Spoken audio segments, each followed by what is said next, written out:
This is Caitlin, your host of the NoSleep4Dramas Podcast, where we get no sleep and survive on coffee to watch just one more episode at night.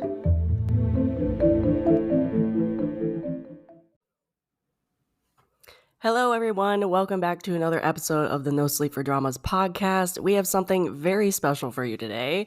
I know a bunch of you have been asking when I plan to start adding guests, and the plan is to officially start adding guests at the end of January 2025, after I introduce them all, which there's a huge plan going about all that. But today, we have a special guest episode because I do have a guest. The first guest ever on the NoSleep4Dramas podcast. We knew we had to review this show before the end of the year, and we'll explain why in a bit, but I could not think of a better person to review this show with, and that is Jess. You know her. We love her, of course. Yeah, Jess is officially our first guest on the podcast. Hey, Jess, introduce yourself. I'm so happy to be here. Thank you so much for having me, Caitlin. This has been a long time coming. I'm so excited that you have your own podcast. I've been listening. I'm a diligent listener of No Sleep for Dramas, and this is going to be so much fun. We've been talking about this forever. Oh, also my intro. Sorry, I totally forgot to say who I am. So I'm Jess, and I host the Daebak K-Rambles podcast, and we also do a little side podcast, basically, of the Drama Trio over on the Tea and Soju podcast, but the Drama Trio ends up on each of our little platforms. So you might see a Drama Trio episode on Daebak, and of course, maybe in the future you'll see Drama Trio on No Sleep for Dramas. But it's three friends, and we love dramas, and I am one of the friends. I'm one of the Drama Trio. I am pumped to talk about Shogun. Yes, me too. Yes. Yeah, we have 2/3 of the Drama Trio here today. So, first question, before we get into it, what are we watching these days? What are we enjoying? Anything you're watching that you want to shout out? So, I am one episode away from finishing Lord of the Rings, The Rings of Power Season 2. I still need to watch Season 1. Okay. I mean, it's good that if you decide to watch it, you will have 2 seasons to watch. True. You don't have to wait 2 years like I did to get another season. I'll just jump into Season 2. But the one thing that I kept telling my sister, and I've read all of the Lord of the Rings books, The Hobbit, and some of the appendices, and the Silmarillion, like all of those books when I was a teenager in my early 20s. I had the memory of a goldfish, so I was definitely not as well versed as I could be, even though I'm a mega fan of Lord of the Rings, especially the Peter Jackson Lord of the Rings movies, not the Hobbit movies, but that's a different story. I kept telling my sister watching Season 2, the first few episodes, I was like, I think it's excellent. It's so cool. It's really great. I'm just so confused about what's going on. So they're taking lots of creative liberties. They're kind of spinning something into gold where there's not that much there on the page, essentially, from Tolkien. So the show is excellent. You just have to go into it expecting a lot of lore, a lot of fantasy elements and things that kind of, you just have to go with it, I guess, is my thing. But isn't that because they don't have the rights for everything, so they kind of have to skip around and make up their own. I read that they don't have the rights to everything. Yes. Yeah. So Amazon, Jeff Bezos is a huge fan of Lord of the Rings, and so when Amazon bought the rights, they just bought the rights, I think, to Lord of the Rings and their appendices, not the Silmarillion, not the Unfinished Tales, not anything else. That's really what they got from the Tolkien estate. But it seems like the Tolkien estate is very happy, maybe, with what they're producing for them. They are, I think, listed, or one Tolkien is listed as a producer in the credits, if I'm not mistaken. So there is involvement there. It's just like they're taking it's a new take on what could, I don't know. It's long story short. I don't want this to be a Lord of the Rings podcast, but anyway, we can do one. I would. Totally we could do one if you want to. It's fun to have your theories on what's going to happen next, and there's fans out there that are way more well versed on the histories of what happened, these fake histories, because it's all made up, right? Like it's a fantasy fictionalized world. And it's fun to see the theories, it's fun to dissect it, but also there's a lot of like people butthurt over it. Yeah. So that's not the fun part of the fandom, I would say. Right. Yeah.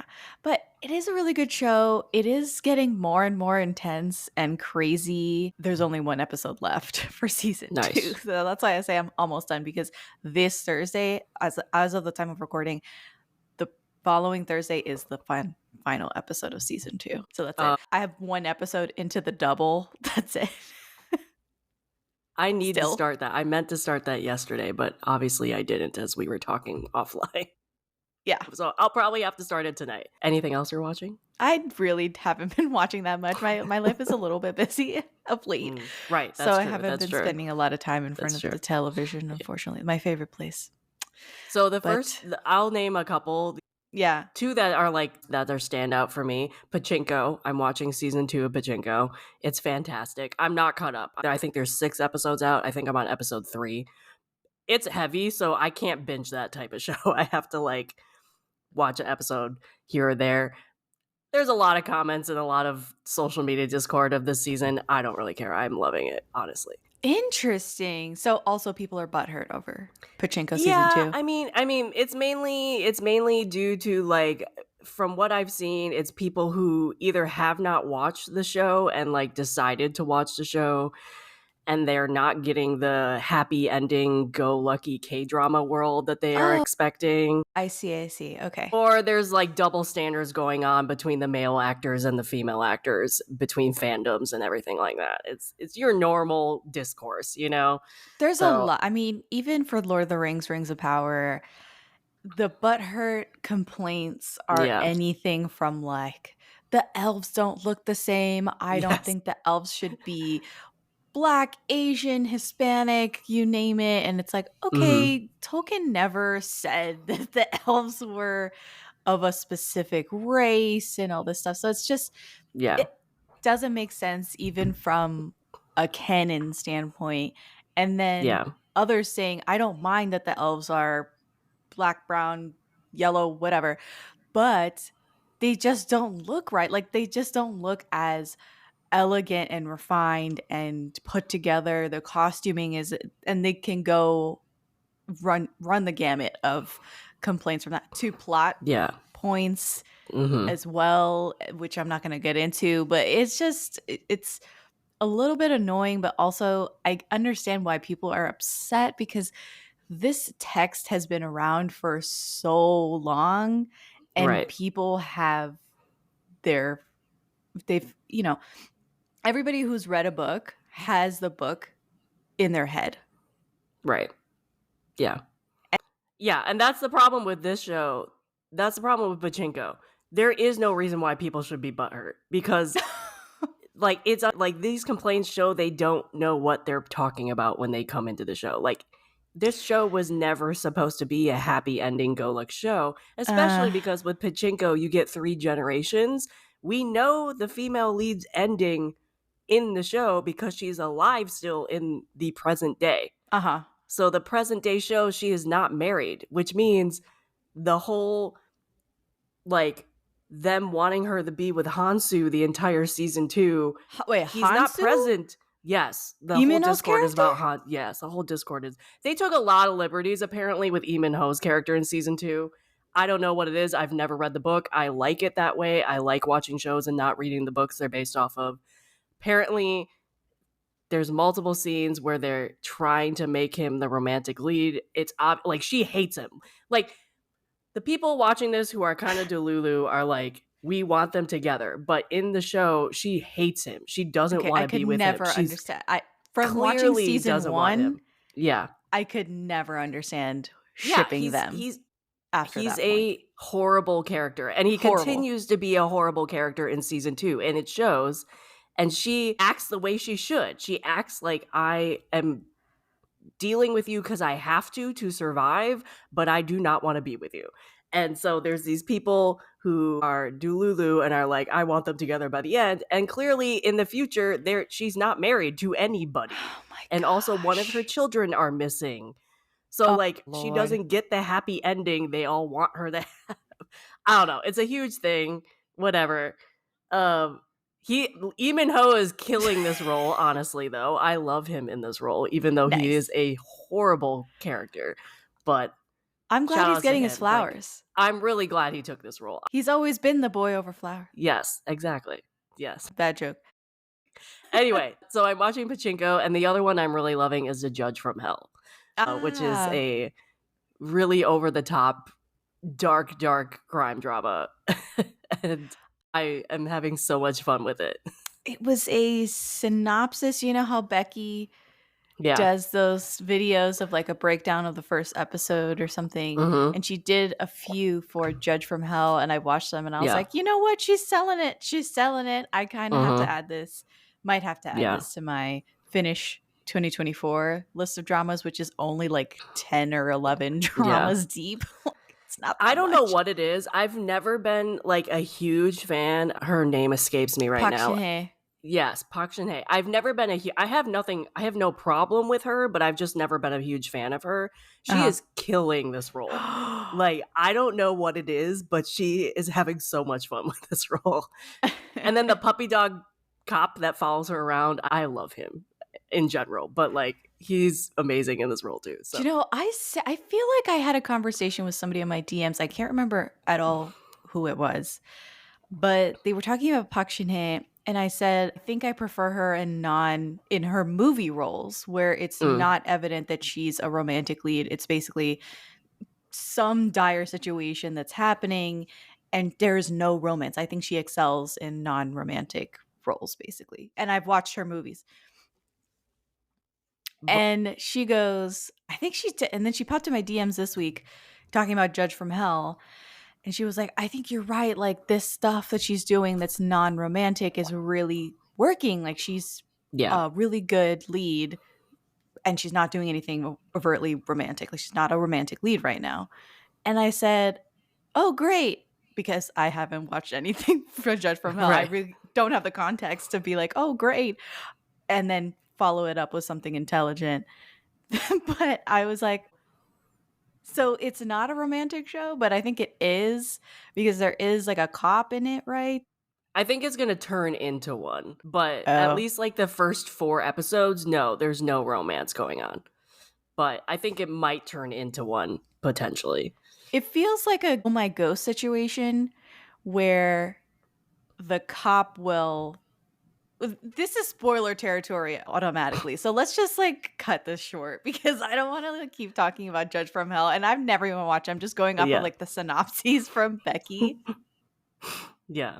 Anyway, I'm loving it. It's a dark, I mean, I'd be sick in the head if I wasn't loving this show because it's a dark crime show. Of course I like it. Okay, anyway, moving on. What we're actually here for. We are reviewing Shogun, and why did we want to review Shogun? Do you have any reasons? Yeah, this show is freaking amazing. It's so good. Much. One of the best shows that I've watched this year. Yes.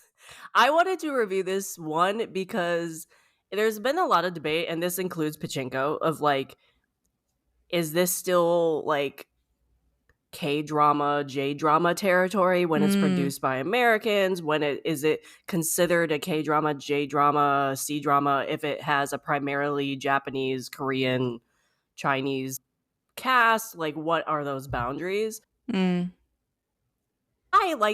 don't really think we have to label it, and I feel like it fits. So I don't really have an opinion, like a standard answer to that. But what do you think? Is it? Wait, you want to know if it's a Japanese like drama? What is your opinion of that question? The discourse? Yeah, like do you have an opinion? I think it's a little bit annoying to try and put it in a bucket. It's the same thing as like, is it K-pop if the whole lineup of people in the group are not born in Korea or not really Korean, but they're singing in Korean, or they were put together by a Korean entertainment company and they're doing genre music that is K-pop. Like, is it K-pop or not? It's the Yeah. same thing. Literally, Yeah. it's the same conversation, and I don't really care to have it. Right. Because Exactly. if it's good, Yeah. it's good. Almost like just Yeah. enjoy it for what it is. Exactly. And this is a good show, so we're going to review it. Right. And this, And we I'm actually sure that we can. decided. Go ahead. It just depends on your own personal Right. definition, I guess, of what a K-drama and a J-drama is. I have to say, like, the K-drama industry has taken money from Netflix, which is an American company. It's taken money from China.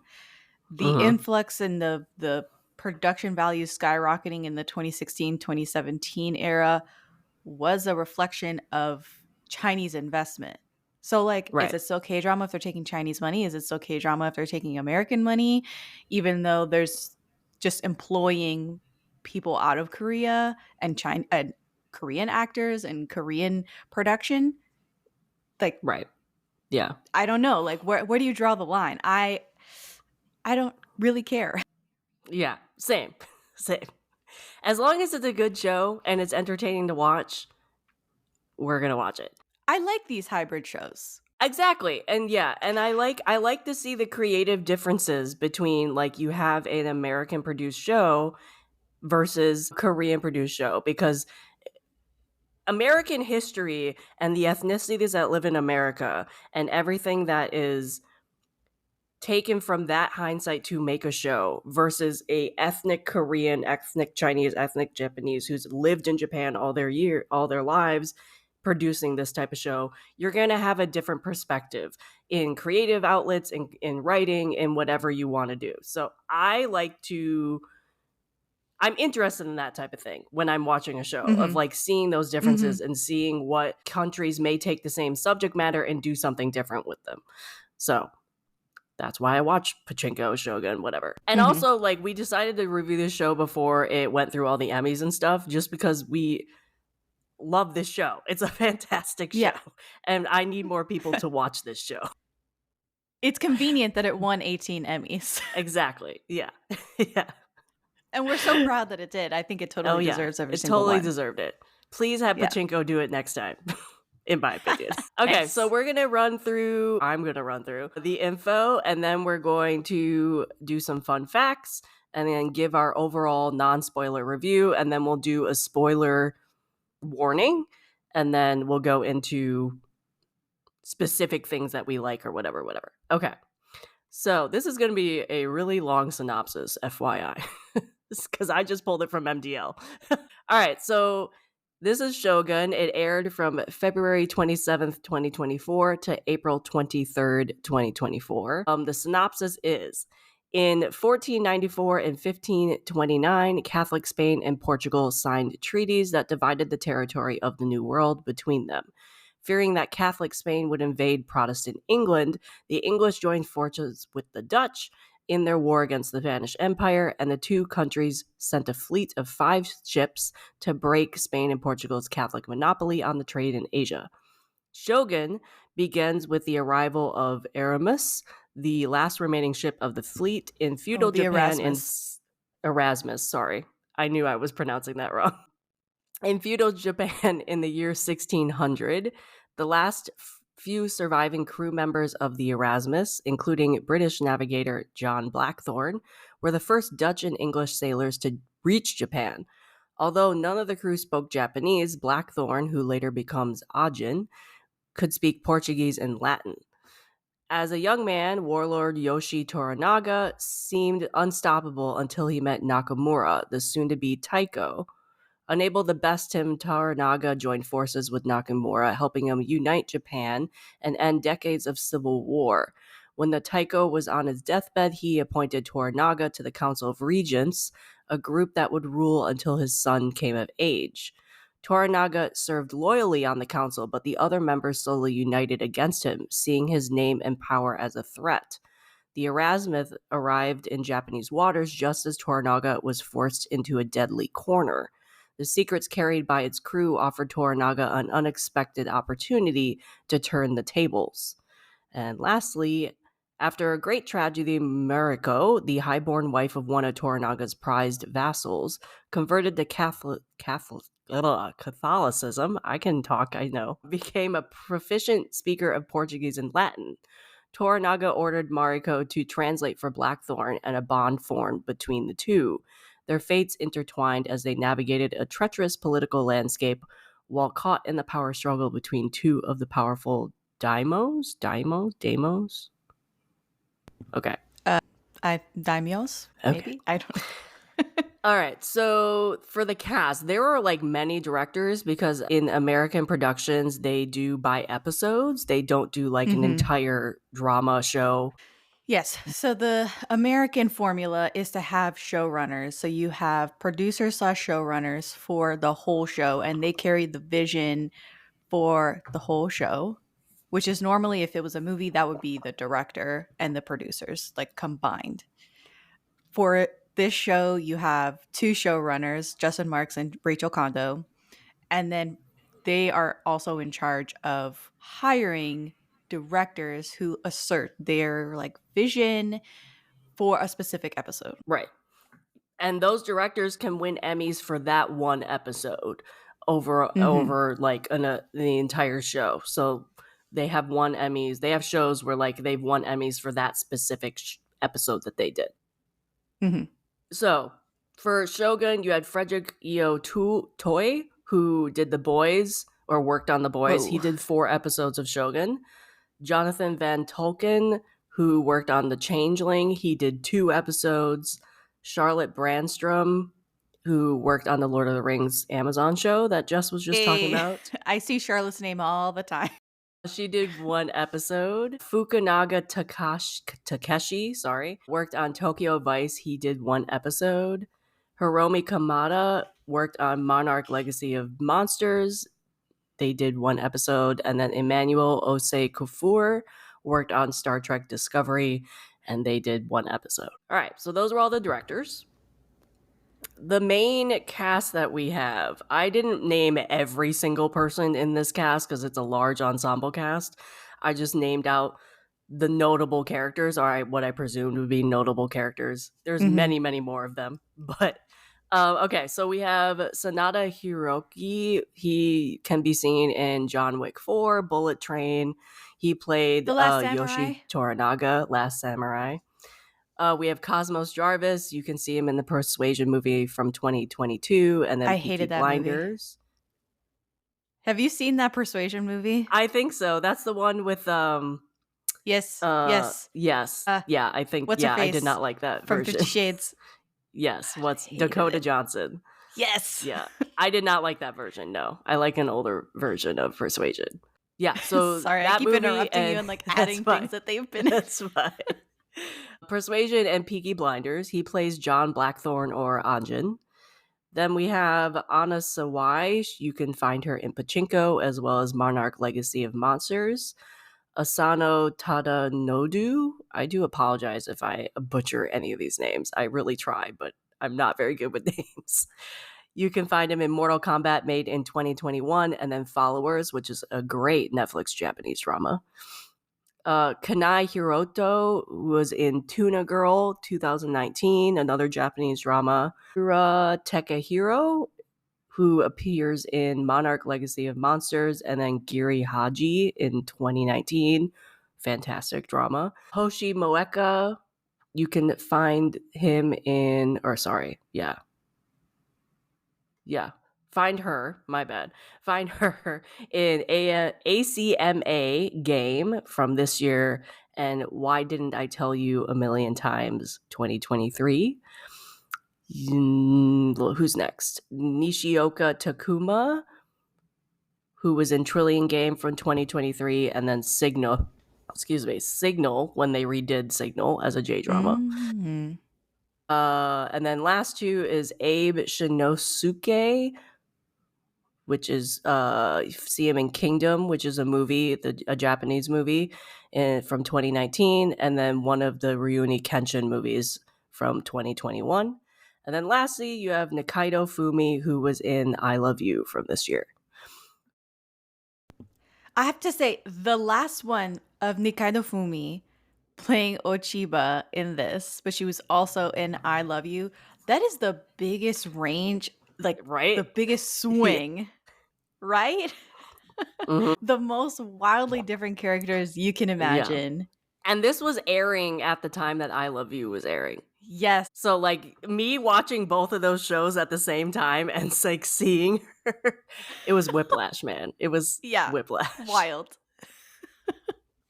So I know I didn't name everybody's character while I was going through that list, but you can go, we'll be referencing them as we go through our spoiler section. We wanted to mention, so as Jess said, we decided to record this before the Emmys happened. And then the Emmys happened and they won a bunch of awards. It I'm swept. really, really glad we decided to review this. We're just going to list out the Emmys. I'm just going to read from what they put on their Instagram. Sure. Okay. So the Shogun won 19 Emmy wins. It's the most a show has ever won for a single season, apparently. Oh my It beat God. the record of, like, I think the last record was 17, I want to say. So they won Outstanding Drama Series, Outstanding Lead Actor in a Drama Series, Outstanding Lead Actress in a Drama Series, Outstanding Guest Actor in a Drama Series, Outstanding Director for a Drama Series, directing for a drama series, outstanding casting for a drama series, outstanding cinematography for a series 1 hour, outstanding main title design, outstanding period or fantasy sci-fi hairstyling, outstanding period or fantasy sci-fi makeup, non-prosthetic, outstanding period costumes for a series, outstanding picture editing for a drama series, outstanding production design for a narrative period or fantasy program 1 hour or more, outstanding prosthetic makeup, outstanding sound editing for a comedy or drama series 1 hour, outstanding sound mixing for a comedy or drama series 1 hour, outstanding special visual effects in a season or a movie, outstanding stunt performance, and outstanding short form nonfiction or reality series. Damn. Yeah. Mm-hmm. That's incredible. Yeah, it's a lot. It's a lot. It's a and lot. I was so happy. I was thrilled. Yeah. Yeah. All right, some fun facts I actually learned. While this drama or this show was airing, they did a companion podcast while it was going on. So you could watch the episode and then listen to an interview about that episode right after it aired. Yeah. They dropped it like an hour after it aired on Hulu. And I listened to the podcast while I was watching this, and I love that type of stuff. It gave behind the scenes info on the show. It interviewed different people. What did you think your character was like in this episode? How would you have handled this situation that your character went through? Blah, blah, blah, blah. And I loved that because I think it gave a more well-rounded experience when watching this show than just like, I'm just watching this show. Because for me, Shogun is based off of a book that was written years ago. And I have never read the book. I knew of the story because it's a really famous book, but I didn't know much of the details of the stories, really. It was helpful when having that companion podcast when watching this show. It is based on the 1975 novel by James Clavell. Yes. And they did I think it was 1970, 1980 version of this show. It was a Very 1980 bad. miniseries, and I'll tell you a funny story. So we started watching Shogun. They released like the first 2 or 3 episodes all at once. And then it went to weekly releases. And me and my sister were watching it religiously every week. Around week 2 or 3, so almost halfway through the show, I'm talking to my parents on the phone, my mom specifically, and I said, "You have to watch this new show," because we barely have any overlap in the shows that we watch and the shows that my parents watch. So I was like, they're gonna love the show. I recommend it so hard to my mom. I'm like, you have to watch this show. It's called Shogun. You can watch it on Hulu. It's an FX show. It's about yada yada yada. And she goes, "Oh yeah, I've seen that show. I saw it when they did it in the 80s." It was like, yeah, my mom had that same response. when she said that, it was like she clipped my wings. I was like, oh my God. I couldn't even say anything. I was like, but this one is so good. Like, I know that they did it in the 80s, but this one's so different, I'm sure. And what's funny about this interaction is that several weeks later, I have to say it was like it must have been airing episode 7, around episode 7. I get a call from my dad. We're talking on the phone. And then he goes, "Hey, we were watching that show Shogun."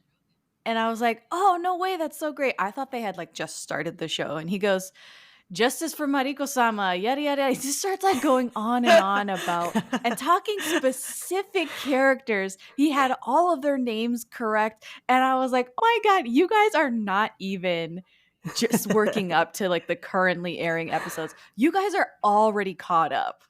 Right.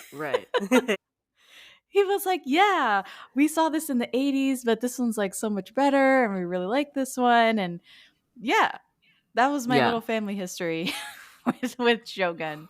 I have never read the book and I have never seen the 1980 miniseries Same. either, but my parents watched the 80s series and they really liked Shogun, the 2024 show. Yeah, apparently the 80s, so when they announced they were making this, apparently the 80s version came up because it is a problematic show with how it's clearly very racist. I'm just going to say that. They were very worried on how they were going to do this show. The audience, not showrunners or whatever, but the audience just hearing they were remaking this show was kind of worried on how it was going to come across because the 80 versions was very problematic. We can get to that in a question later. But fun fact I learned from this podcast part and also just interviews I watched is this almost didn't get made because they started making this in 2020 and then obviously we all know what happened in 2020 and they had to like delay it like 3 years or something. And then cuz they wanted to go to Japan and film it, but because of the borders being shut down and everything, so they were trying to wait it out. They tried to like wait out the borders opening, and then that just wasn't happening. So they went to Canada and decided to film it there. So they kind of made Japan in Canada. Well, Canada makes it really. They've incentivized filming in Canada, for many years. So this isn't very surprising at all. Yeah. So that was just that was a fun fact because then they had to like because they have Japanese crew, they have Japanese producers, they have like a lot of Japanese people were involved. They had to ship everybody from Japan. They basically had to ship everything from Japan. Yeah, when they wanted to make it there. So it was apparently this is the most expensive show FX has ever made. And I'm sure that added to the cost of this show as well. But yeah, I just was watching an interview with the showrunners and they're like, we did not think this show would make it. We literally did not think it would make it. So, okay.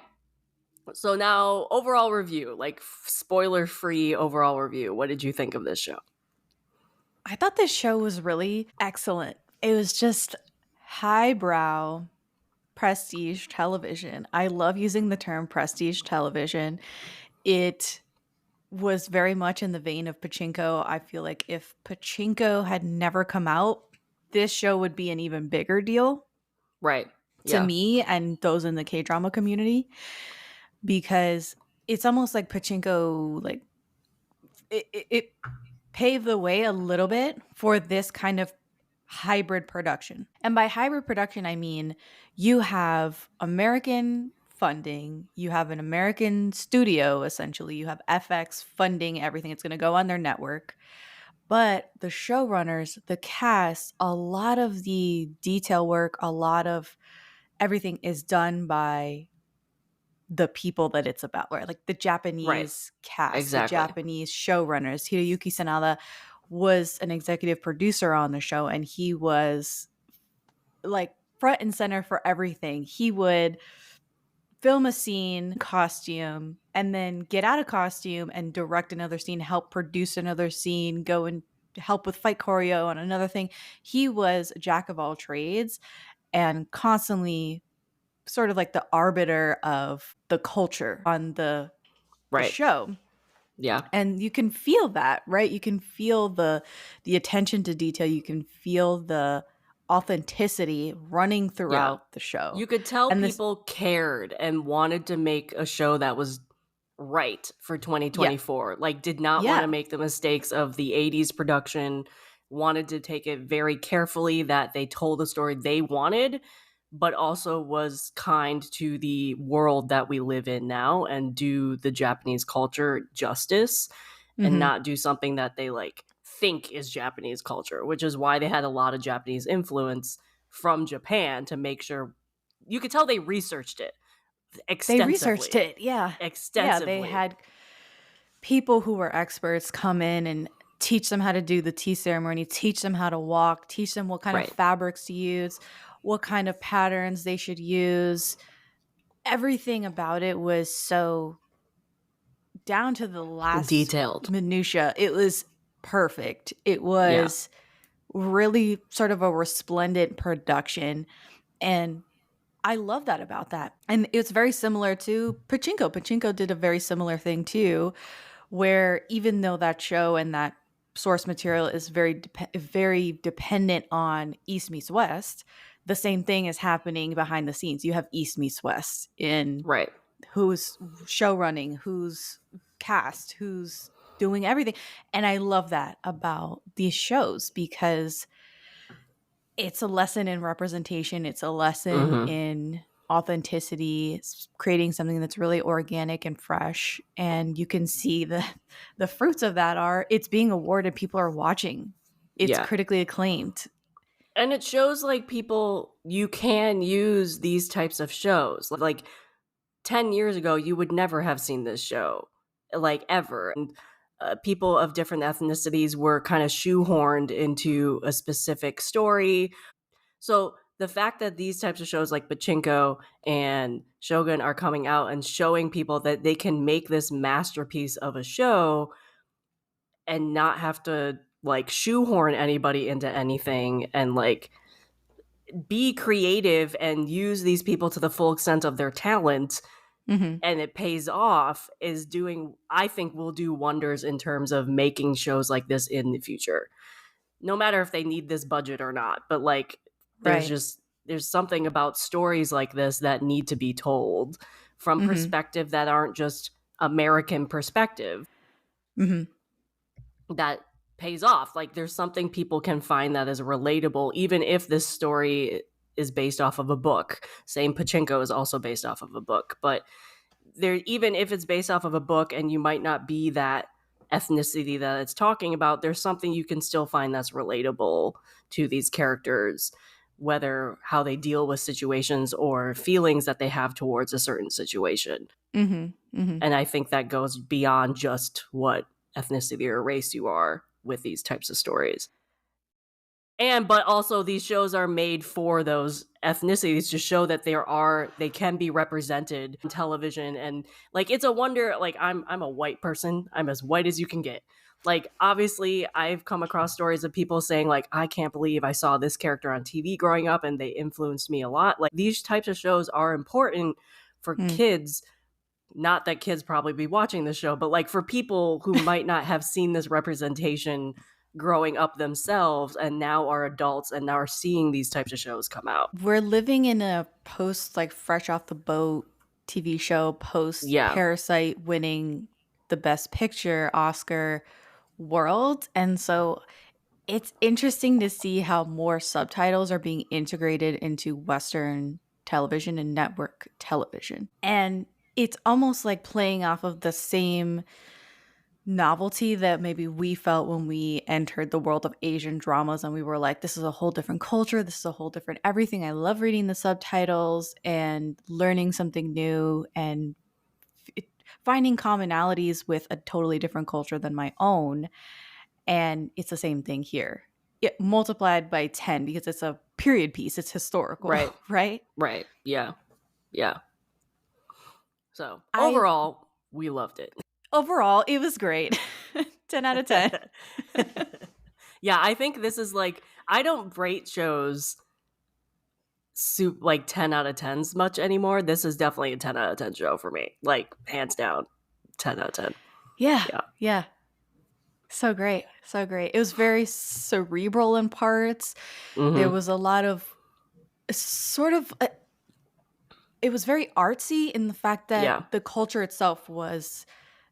Japanese culture is very dependent on artsy as much as the samurai and the bushido are like warrior class and very violent, they are also artists. They're artisans. Mm-hmm. They appreciate a beautiful manicured garden. They appreciate a 8-hour tea ceremony. They love nature. They are quiet and demure. Right.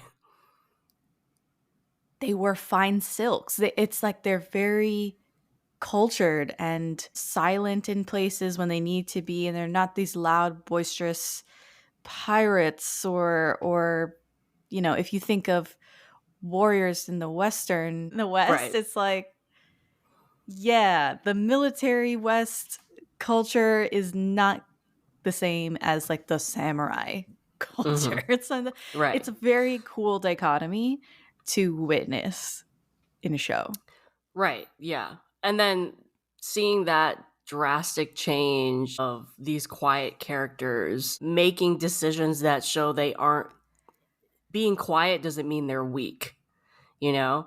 So like making those decisions and like showing that there is a strength there when the outward persona that they're giving is they're a meek, silent character, but inside they're really not. And that dichotomy of it's a strategy. It was a whole strategy game. Like it's a whole strategy game. Yeah, and it and I like shows that. very well with all the characters.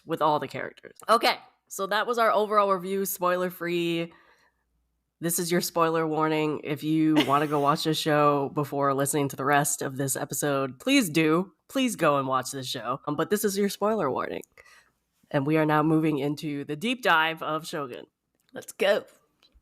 All right, so how do you want to go about this, Jess? Did you like go like episode by episode notes, or did you kind of just like do overall things? I did have episode by episode notes, but Okay. some episodes have more than others, and some episodes don't have any notes. Okay. Okay, I kind of went like character by character. So that's fine too. We kind of like blend a little bit. Okay. So overall, I guess starting out, who was did you have a favorite character? Mariko-sama, of course.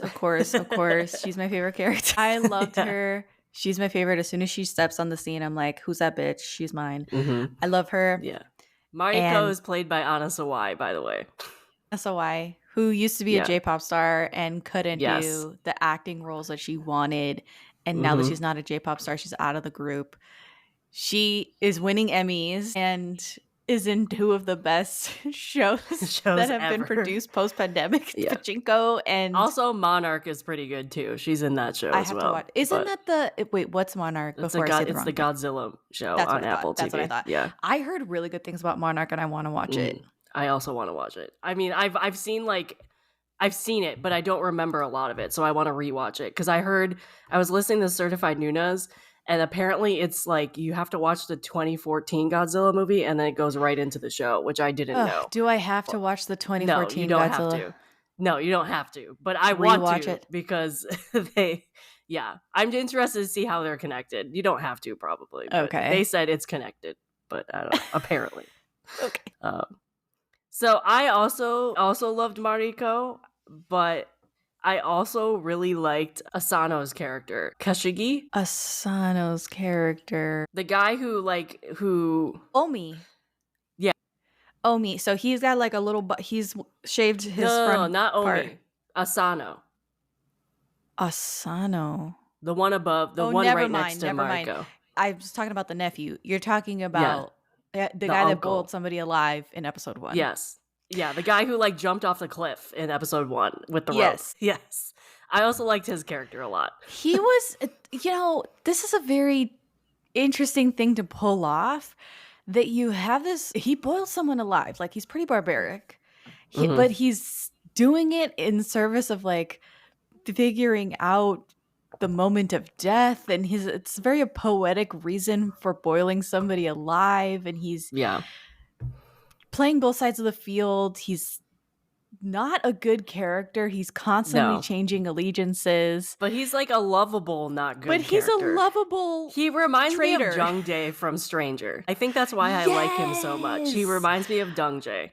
He's a lovable buffoon of a traitor. But I also like he's comedic relief because he's giving honest facial expressions throughout the whole thing where everybody else is sort of stoic or on the more stoic side.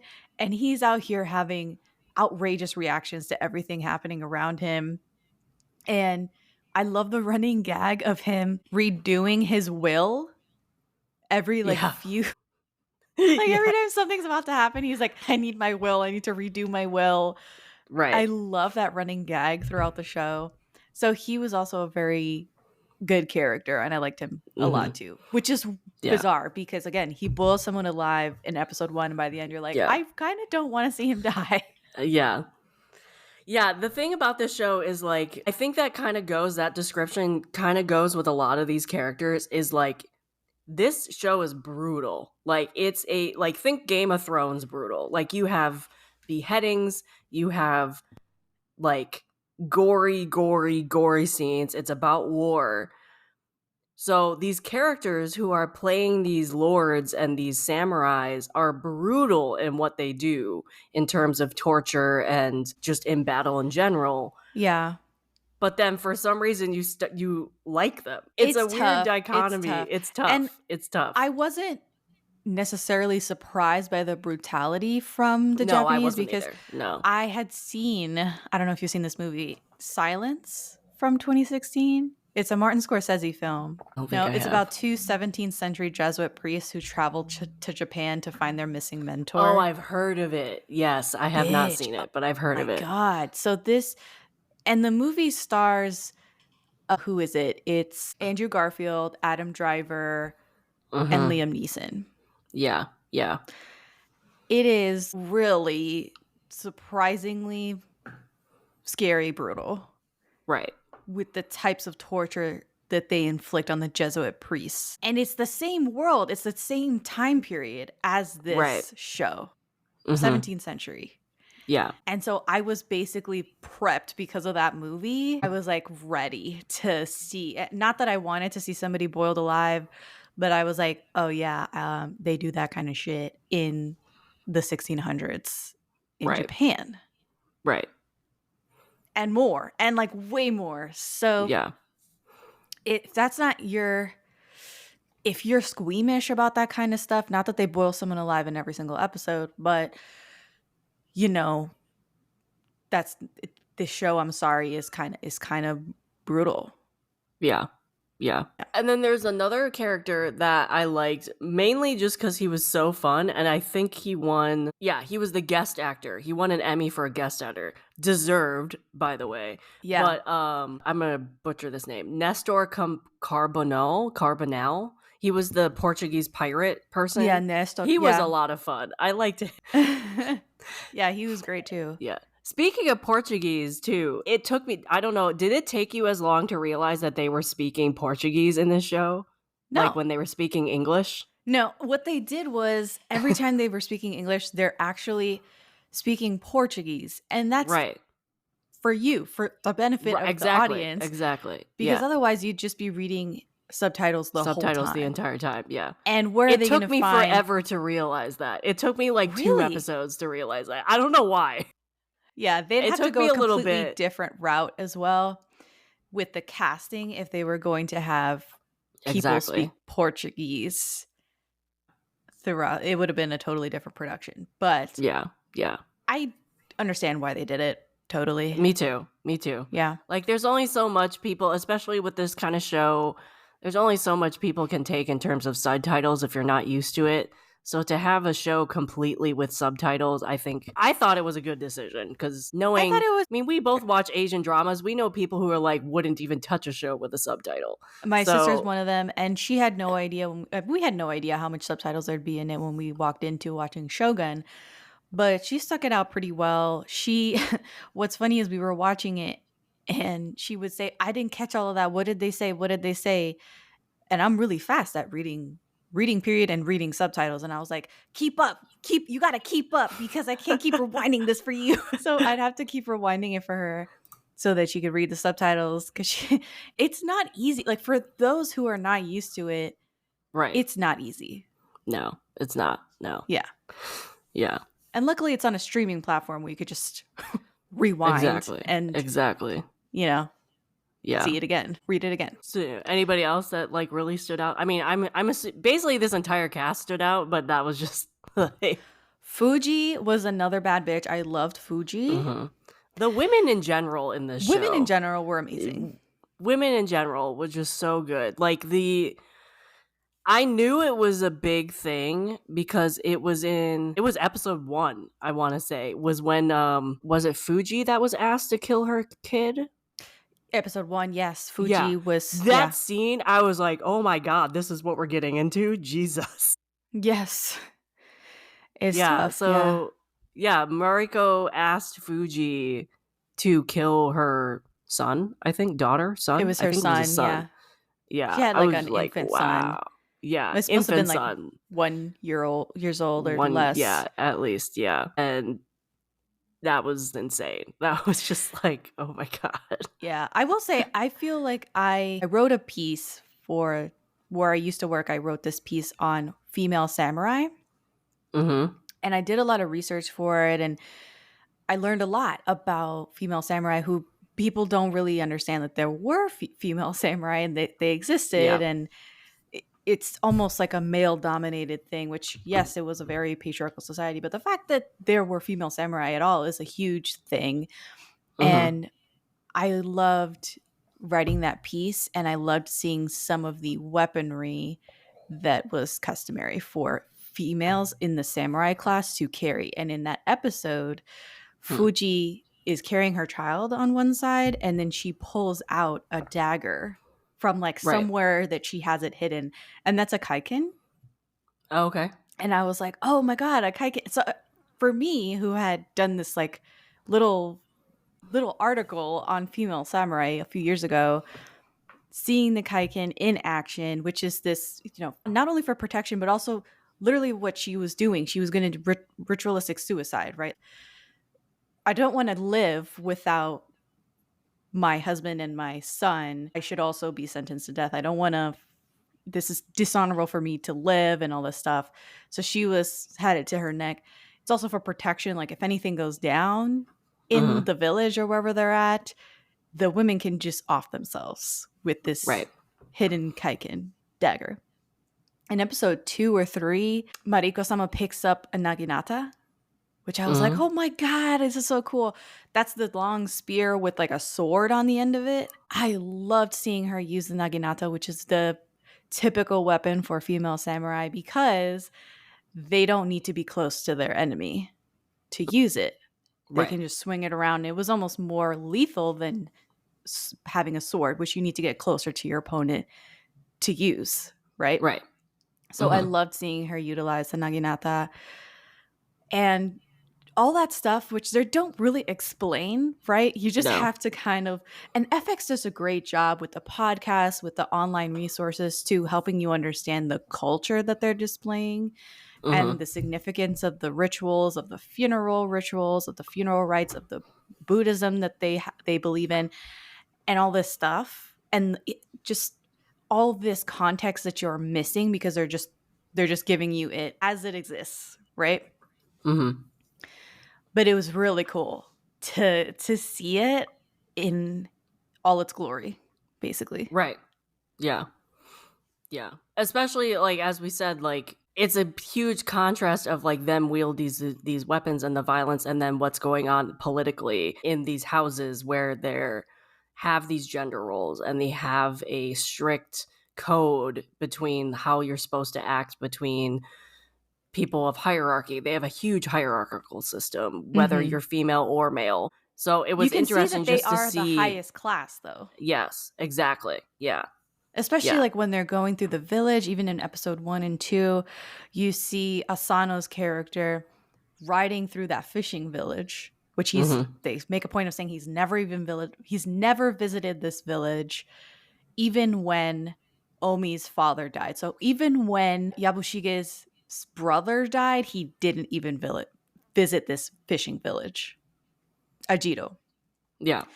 And when he's riding through the village, everybody in the village, all the fishermen, all the peasants are lined up and stopped, prostrating themselves, bowing as he passes it's because he's a lord, and he's not even the highest level of Right. lord. He's just a Yeah. vassal Mm-hmm. at Toranaga. Yeah. Yeah. So it's So really essentially they're impressive. bowing to Toranaga if they're bowing to him. Yes. Yeah. It's really cool to It see is. this It's very cool. attention to detail. Yeah. Yeah. In these cues that you're getting, right? These Yeah. context clues. So what did you think about like Cosmos's character, like all of a sudden just entering into this story and everything? Cosmo's character, he's the disruptor, right? He brings Yeah. this ship with all of these weapons and gold and silver. It's fodder for Toranaga to use against his enemies, and he has all of this intel. Like, he's basically a new weapon, Right. for Toranaga. Yeah. And the problem with Anjin is that he is in some ways very selfish. Like, he's a selfish Very man. selfish. Yes. As much as you admire him and like him, he's very likable. You can understand his reactions throughout the show because he's in an unknown country. He doesn't know the customs. He doesn't know anything. He doesn't know the food. He doesn't fucking know the language. If you were in the same situation, you'd be going cuckoo. You'd be going crazy because you'd feel completely trapped, overwhelmed, and like everyone's taking advantage of you, which they are. They are taking advantage of him. They are. But he is also trying to take taking advantage of them. Yeah. He came to the country specifically to take advantage of them. Yeah. That scene in episode 2 when he reveals to the Japanese that like the Portuguese and Spain basically just pick their country and be like, okay, this is our part and this is your part. Yeah. Like, and they had no realization clue. that was happening, was like chef's kiss. Like, it's so good. Just so good because it kind of showed, it started the awakening of the Japanese people realizing they had been used this entire time.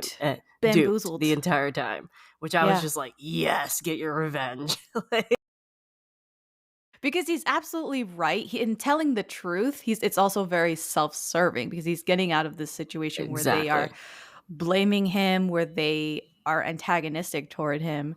Because really they should be antagonistic toward this country, the Portuguese, who have laid claim to Japan. Yeah. It's wild. It's history. It's not like we're like making fun of what actually happened. This is what actually happened hundreds of years ago. It's also kind of sad. It's also like, it's sad at the same time. Sad. Like, where it's just like these people who have a strong society and a strong like culture themselves and a government, everything, like didn't even realize this was happening. And it's just sad at the same time because there's such a strong society within itself. And they're proud. They're a proud society. A proud society. He's telling this to Toranaga, who is a foreign ministry official. And the foreign ministry official had no fucking clue. About all of this shit. Yeah. Crazy. Yeah. And then the second thing that makes John Blackthorne, Anjin, really selfish is that he abandoned his family in England. Yeah. Basically for the allure of independence and freedom that seafaring brings. Yeah. Yes.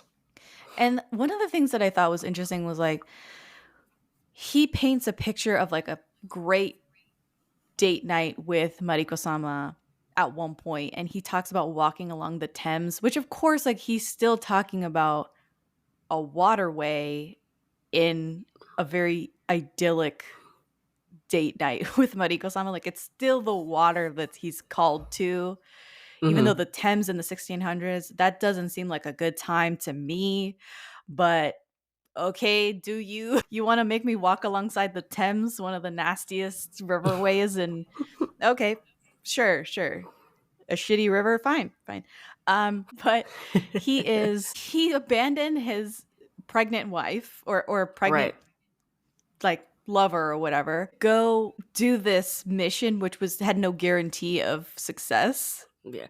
Well, also the thing with that too, This show also opens up with him as an old man.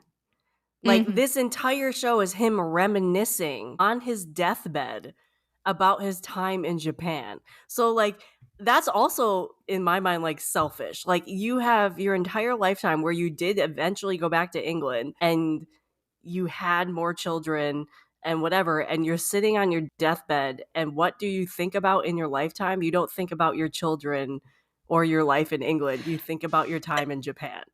Yeah, he's a problem. Like, you know what I'm saying? Yeah. Like, as much as Yeah. he's likable, relatable, he's also a problem. Yeah. And I think he also, his character serves well as, like, at least in the beginning, as, like, the comedic relief. Oh, true. Yeah. Yeah. Because there's definitely, I mean, part of it is, like, just his character trying to adjust. Like, the scene in episode 2 where they're like, we're going to give you a bath. And he's like, 2 baths in a week? What are you talking about? You're trying to give me the the vapors? Or the scene where they, like, took him out to the forest and he thought he was getting killed, and then Asano's character was like, tell me you're a dog. Like, just tell me you're a dog. And, like, he didn't know what he was saying because he didn't speak Japanese, so they were like making him say random stuff in Japanese. Right. One of the scenes that really stood out to me in episode 2 was the assassination scene. Assassination scene. When they, like, went in when... Oh, episode 2. Yes. Episode 2, like the really early on assassination scene where I think they were going after Ajin, if I'm not mistaken. They were going after Anjin, and this is just after he in the sand, he does a map of the world, and he tells them that Portugal and what is it, Spain? No. It's Portugal and England. Yeah. No, or Spain. whatever. England wanted to get in. Portugal and Spain were already there. That's right. And they had split the world, and you know, everything that's in here, it belongs to one country, and everything that's in this quadrant or section belongs to the other country. And that night, Toranaga purposely switches rooms with the Anjin, which of course, like, Toranaga is literally one step ahead of everybody the entire show. Yes, the entire time, which I love. And that assassination attempt that you're talking about with the female maid just plowing through people in the household. Yes. Yeah. Amazing. So well shot too. Like, the cinematography in this show is so good. It is. And also the lighting too. It's not only the cinematography, but the lighting plays a big part in it as well. And then speaking of bathing, it was like in episode 3, just him, another comedic relief is like they wanted him to dive into the water with Toranaga again, but realistically it was him to take a bath again. It was just like, there was a running joke of him making him take baths the entire show. They were like on the ship in the ocean, and Toranaga was like, swim with me. You're kidding. That was to make him take a bath? Yeah, that was to trick him to take a bath again. I never got that. I thought it was almost like, because he asked, like, how long is he going to make me dive in to the water?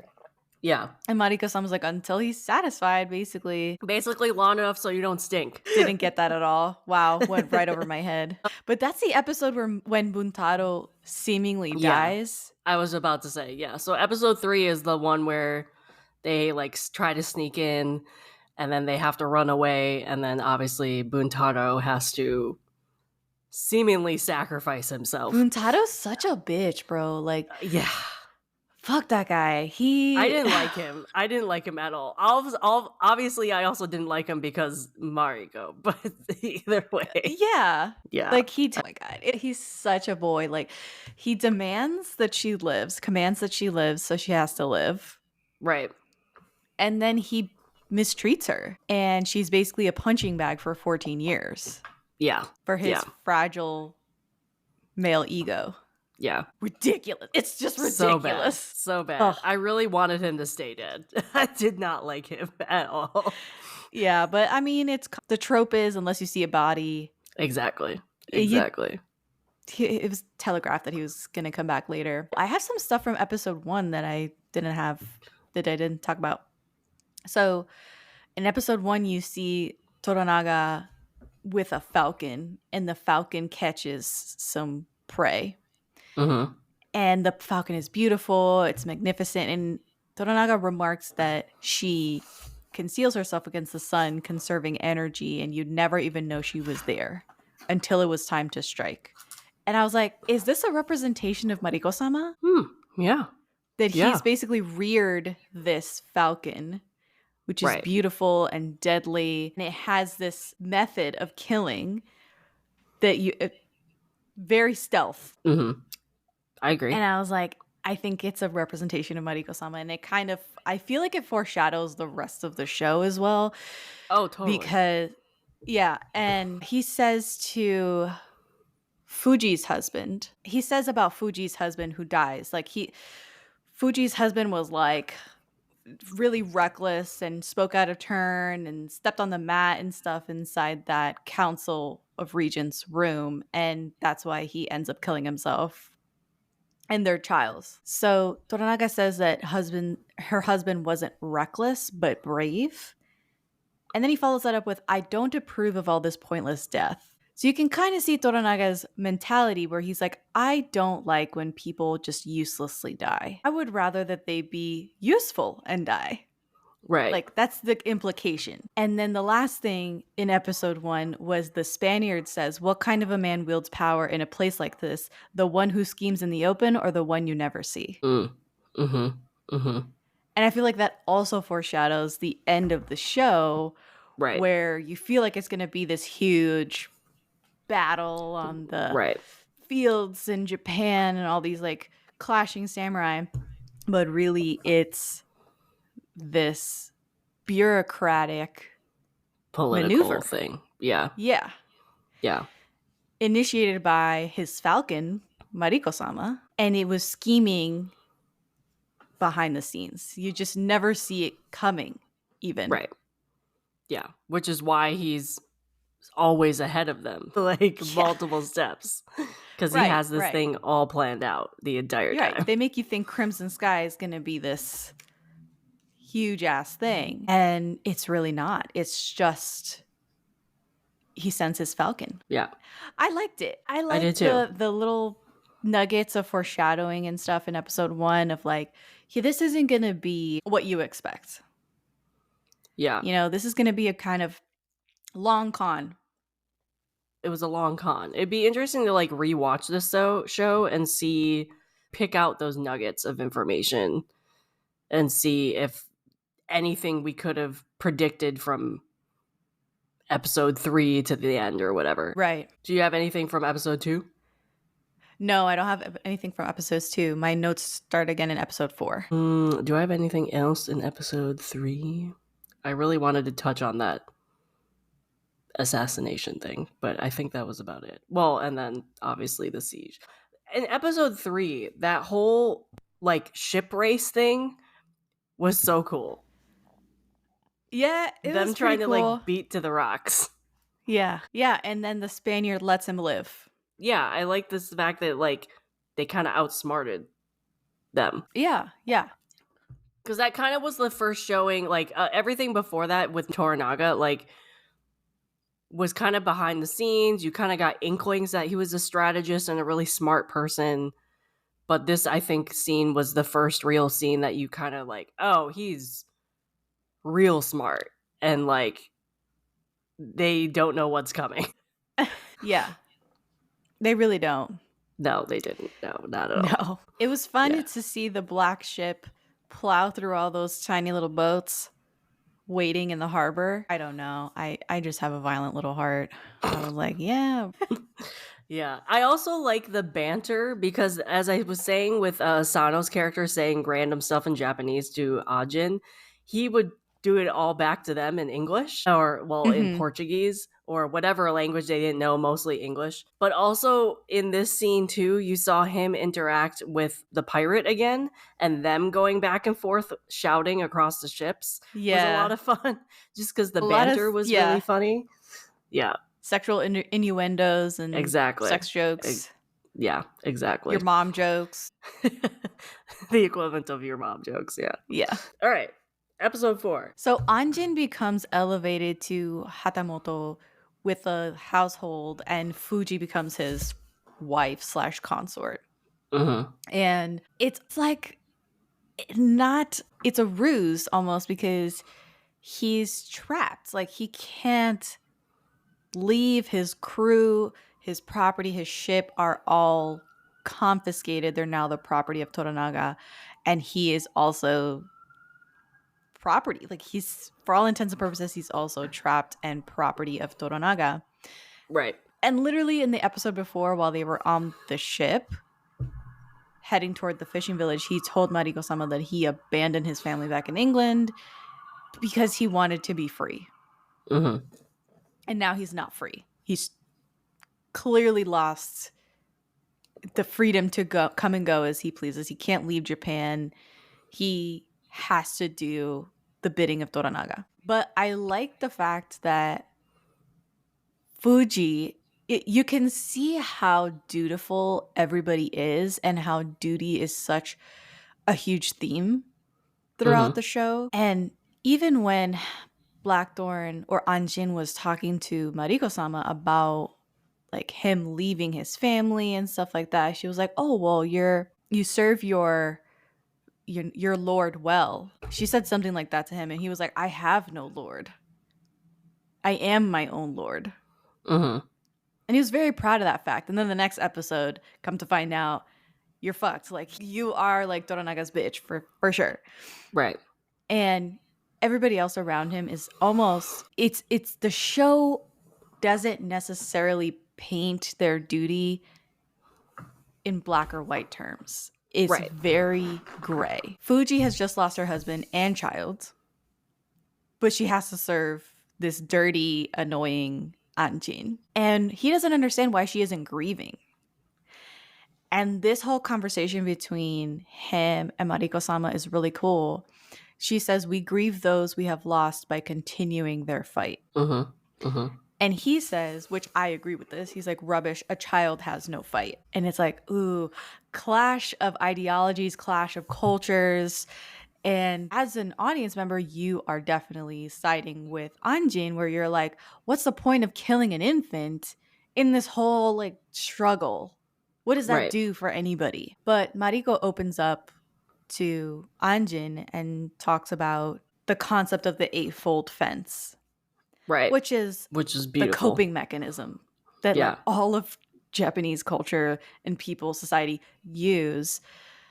It allows them to retreat emotionally into a walled off area inside their mind and body.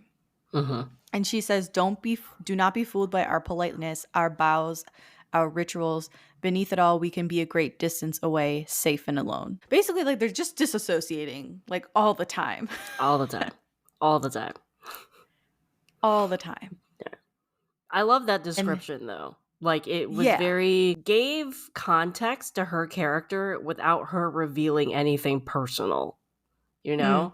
Like, anything personal, factual about her life. Like, that whole speech gave a lot of context to her character. Mm-hmm. Mm-hmm. This is also the episode where Fuji sticks up for Anjin with the guns. Do you remember that? Like, this episode, shit hit the fan this episode. Like, there was a lot of things that happened this episode. Because I like that that moment is so, like, boss. Iconic. It's so good. Iconic. Fuji takes his pistols and aims it at Omi, another bitch that I don't like, and says, "Please be on your way." Like, icon. I love that Barbie. So great. Yeah, but this is the episode we got the earthquake in. Like, he had never experienced an earthquake before. Well, they got like a baby earthquake. But like, he had never experienced anything like that. And he's like, "You guys live here? What the fuck?" Which I would be the same way if I was in Japan or California or someplace that had earthquakes and I experienced an earthquake. I'd be like, "You guys don't just pack it up?" Like, I don't get it. Yeah, exactly. And then this is where you see the first really, really, well, I wouldn't say the first. it gets gory in this episode. And I honestly wasn't expecting it. I was not.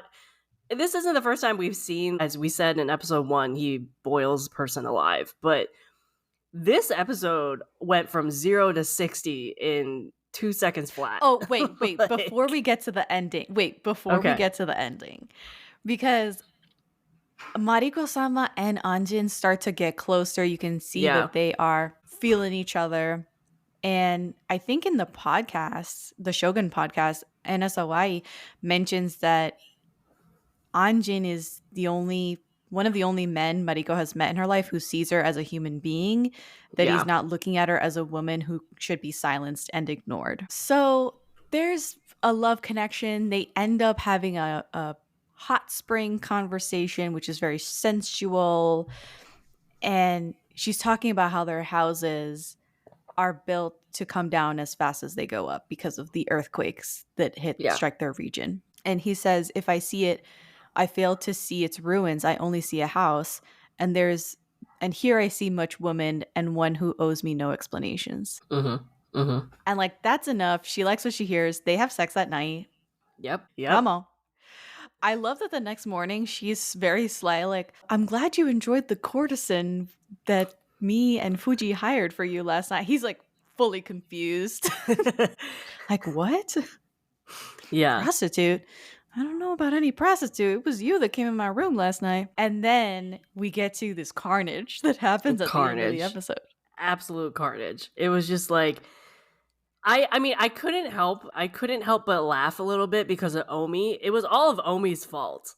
Like, if he didn't Omi is a snake. It's so bad. Snake. Yeah, as you said. But I was expecting it, but I wasn't expecting it. So I definitely watched the end of this episode with my mouth wide open. I was just like, my God. I remember being shocked. I was shocked. I was absolutely shocked.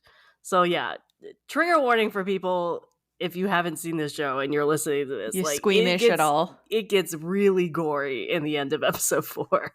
Yeah, because Nagakado is maybe the oldest son from Toranaga. He seems like a teenager. Yeah. It's around his age. He's never seen a battle before, likely never killed anybody before. And he's just completely fresh and green. Right. And throughout the show, he's struggled to prove his worth as Toranaga's heir. And he's impulsive. And he's completely opposite to Toranaga, who is quiet, reserved strength. And the only thing that's on this kid's mind is gaining his father's approval, but he doesn't have any idea like what makes his dad tick. He has no idea what would make his father happy and the strategy behind everything his dad is doing. Yeah. Like, he's fucking stupid. So anyway, he ends up massacring all these people from Ishido's camp who came to intimidate and take, I think, Yabushige back to Osaka. Mm-hmm. The cannons moment at the end of episode 4. Like, they just like, it's all of a sudden they're there and all of a sudden it's just blood everywhere. Like, it's guts and blood and horse parts everywhere. They disappear. They disappear into guts. Like, I was, wow. Yeah. Yeah. And that's kind of like, and then at that episode ends with Mariko saying, very well, this means war. Yeah, war is coming. War begins. And like, that's your first realization that this is what could happen if this alliance, this very, very rocky alliance, falls and they want to destroy, or if Toranaga disappears. Like, if Toranaga is gone, this is what it comes to. And that alliance that they had while that guy was still alive and them ruling as a group until his son comes to age, it shows how rocky that alliance and unity is, because if one person gets greedy and kills somebody else or eliminates something, it could all come falling down and you would end up with this type of stuff your entire life. Yeah, it's a sign of things to come. Right. If it comes to that. And What was cool was the Shogun podcast also had an interview with historian Frederic Krins, who was the one who said Blackthorn should show off his canon skills in this adaptation. Apparently, in the original novel and TV series, he instructs the army or Toranaga's army on how to use rifles, but it didn't make quite any sense because rifles had already been in Japan for 50 years before the story takes place. The historian was like, Portuguese cannons at the time were much smaller and less accurate, so it makes sense that he would basically teach them how to do naval cannons, how to use naval cannons, because that's his expertise, and those are much more accurate, as you can see at the end of this episode. Exactly. Yeah, also going back to quickly where the next morning when Mariko was like, "Yo, did you enjoy the courtesan?" I did love the scene where it was just like a shot of her and Fuji sitting on either side of him, and they were just like looking out into their garden.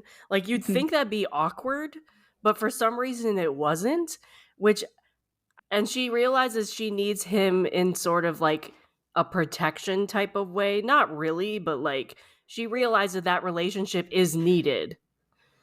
She relies on him for like emotional, I think, because they're talking. Nobody else can understand what they say to each other when they speak. There's a level of privacy that I think she's never had with her interactions with him. And that's very intimate. Yeah. Like off the bat. Yeah. So I like the progression of their relationship and how she finds comfort in him and how she's getting something totally different than she's getting from her husband, who in episode 5 turns out he's alive and he's pitching a fit because he has to live in Anjin's home with Mariko-sama because she can't leave his side. She's his only ticket to the outside world as his translator. Yeah.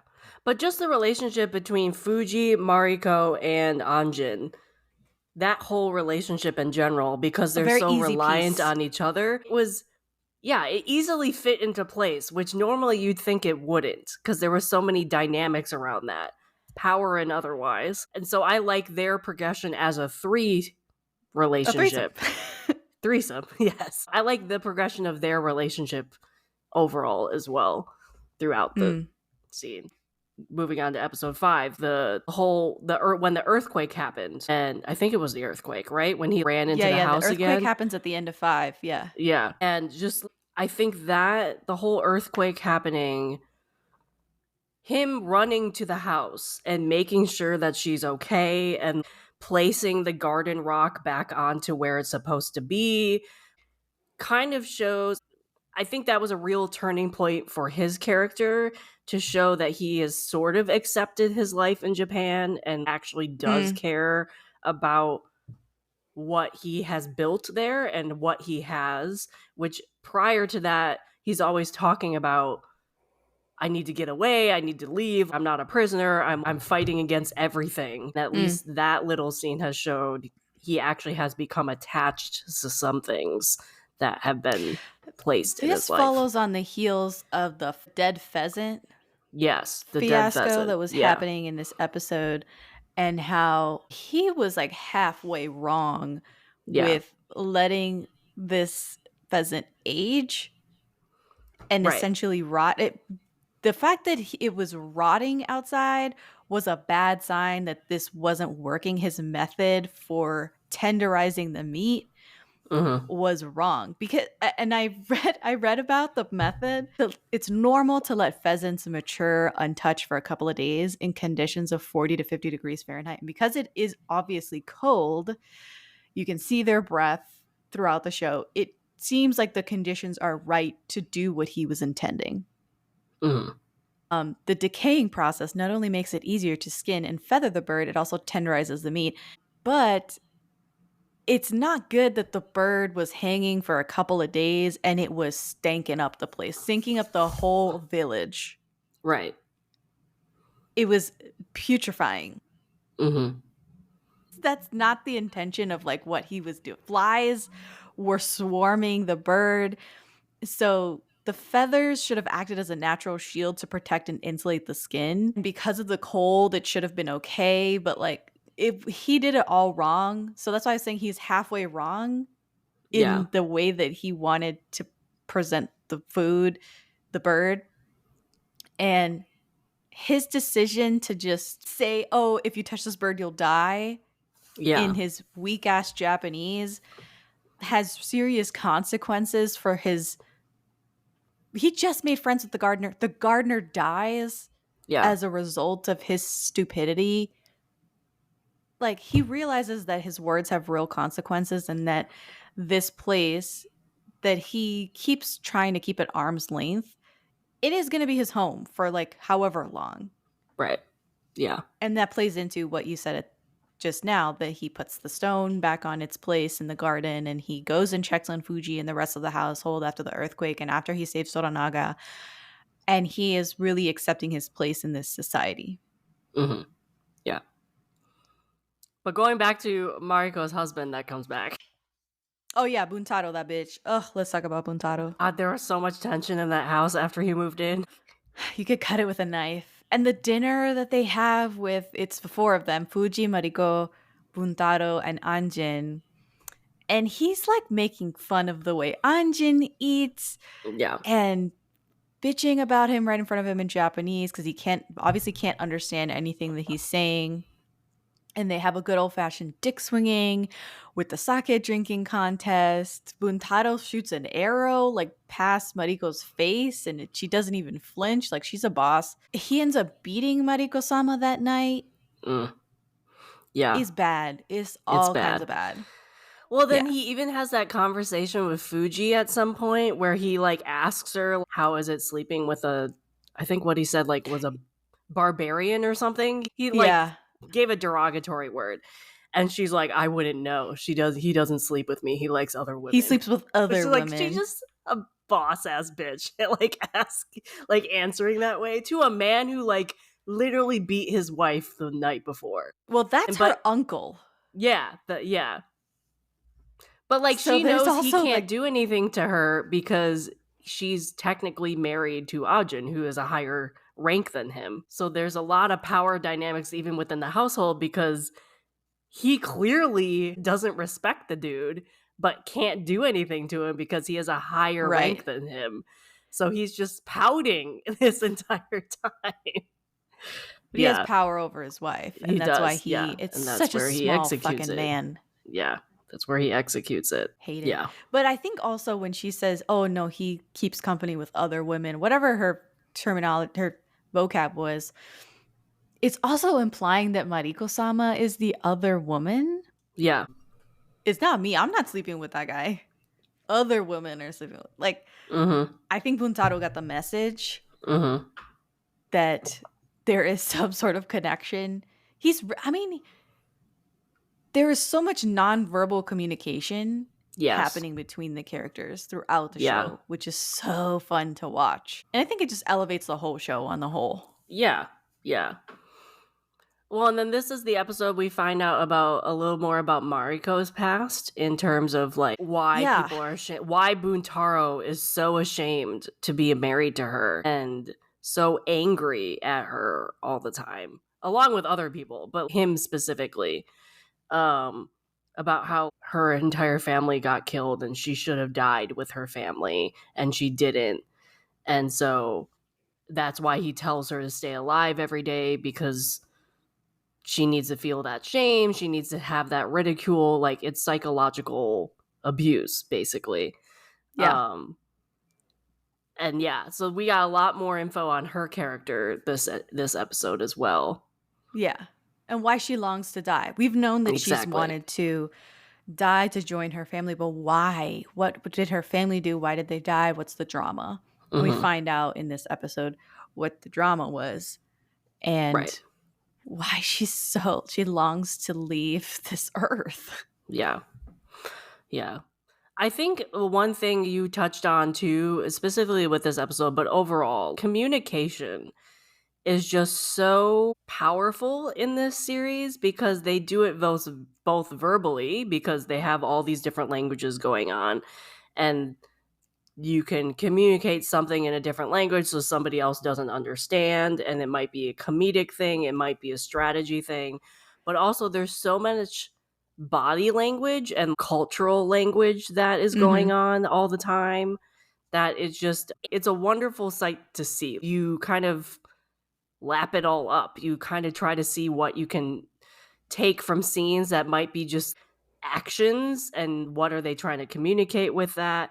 But also, it shows if you have a lack of communication, what could happen, what is actually really important when it comes to a lack of communication or the ability not to communicate in general, which I think this show also shows very well. If you can't communicate, what can you portray or what becomes precious to you in that type of world as well. Anything else for this episode? No. Episode 6, we get finally an explanation of what Crimson Sky is. We find out that it's a battle plan for war, a single violent rush on Osaka Castle. Yes. And Anjin sleeps with the courtesan in this episode as well. You kind of have a little bit of backstory with the prostitutes. Yeah. And that whole this is where like you kind of see like the tea culture a little bit with its like the courtesans in general. We got a little bit in other episodes too, but this episode had a lot of communication with like tea and interactions between the courtesans and other people and that type of thing, which was really cool to see. We can skip to episode 7 if you don't have anything else. So the other thing though, the one that I wanted to do, we haven't touched on the other woman in this show at all yet. Ochiba? Yeah. Has she, because I feel like she's on the other side of this. She's in Osaka because she's the mother of the son that is supposed to come of age. And first she doesn't really have, like, you don't see her a lot at first in the show, and then she becomes more prominent as the show goes on. And I think she kind of showed up very much in episode 5, 6, 5. I think it was 5. Halfway. Yeah. I loved her, but also she's scary as hell. She reminds me of, not to like make another reference to Game of Thrones, but she reminds me of Cersei Lannister so much. Yeah. A little bit, yeah. Yeah.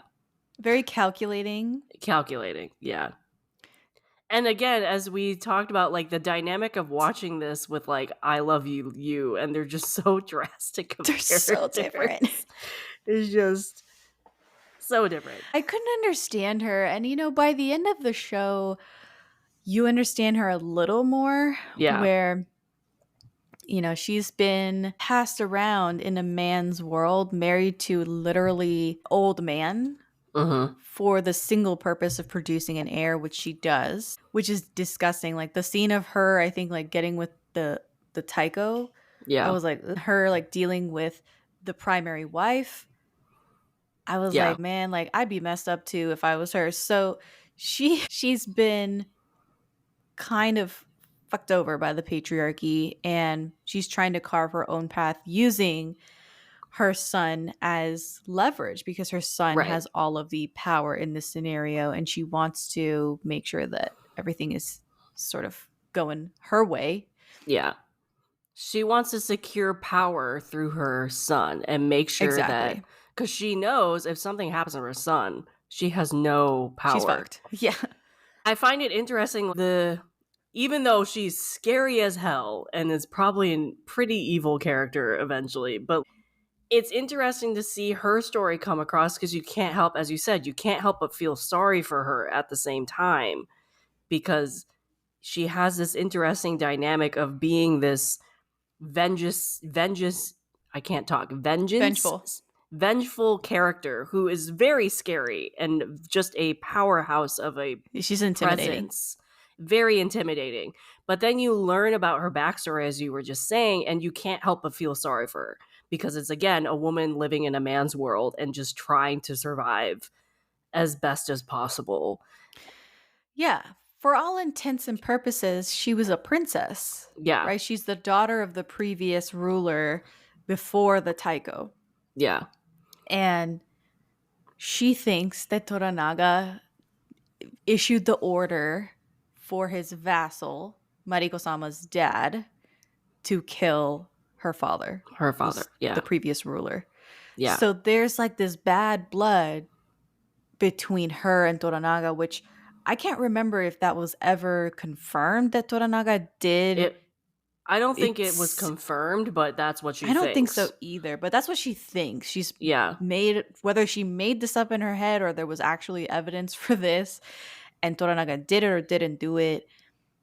It's very evident that she's antagonistic toward Toranaga because she thinks that he killed her dad. Like, it's very complicated but very simple at the same time. And the fact that she doesn't blame Mariko-sama at all for her dad actually like pulling the gun, like shooting the gun, is not that he shot the gun, because I realize now after saying that, like, guns did exist in this time period, but anyway, for being the assassin is cool as well. I feel like that was more interesting still. Yeah. That she did not bear any animosity toward Mariko-sama. I agree. Yeah.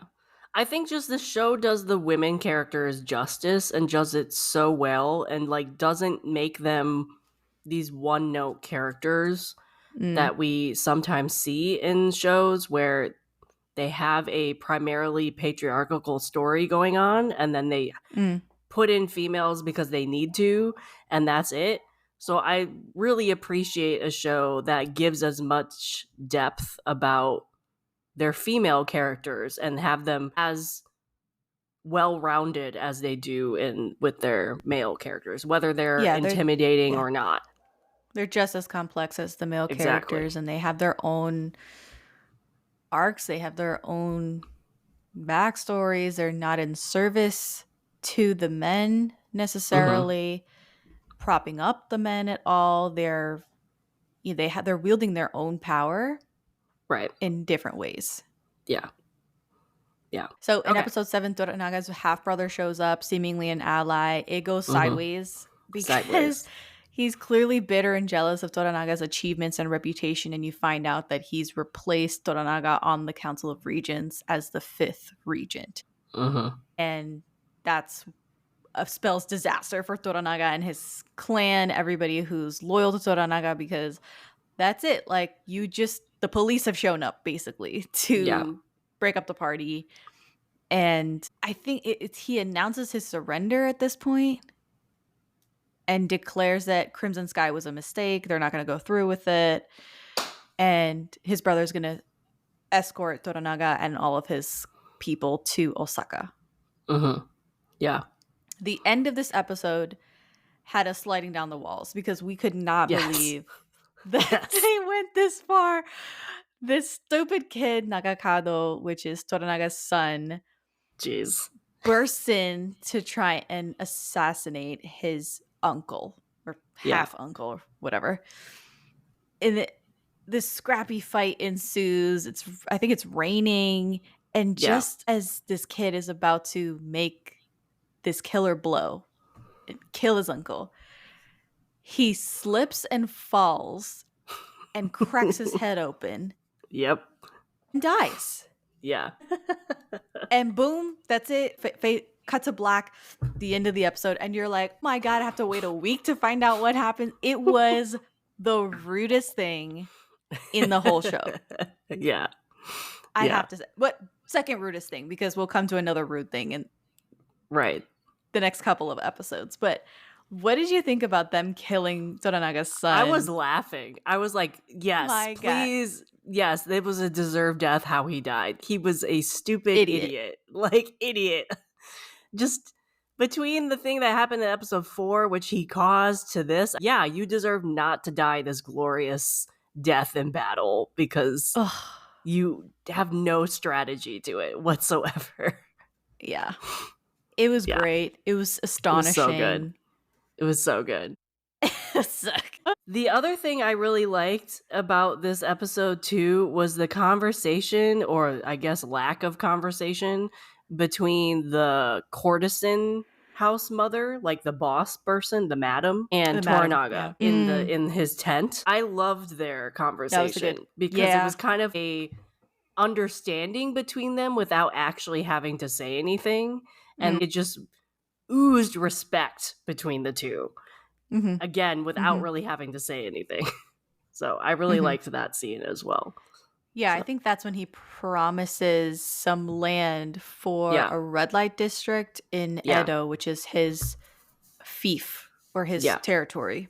And basically, he's making do on his promises. I'm going to give this to you. And it just shows a level of respect that I think those people, the prostitutes and the people in the brothels, weren't given in that society, but they were needed in that society.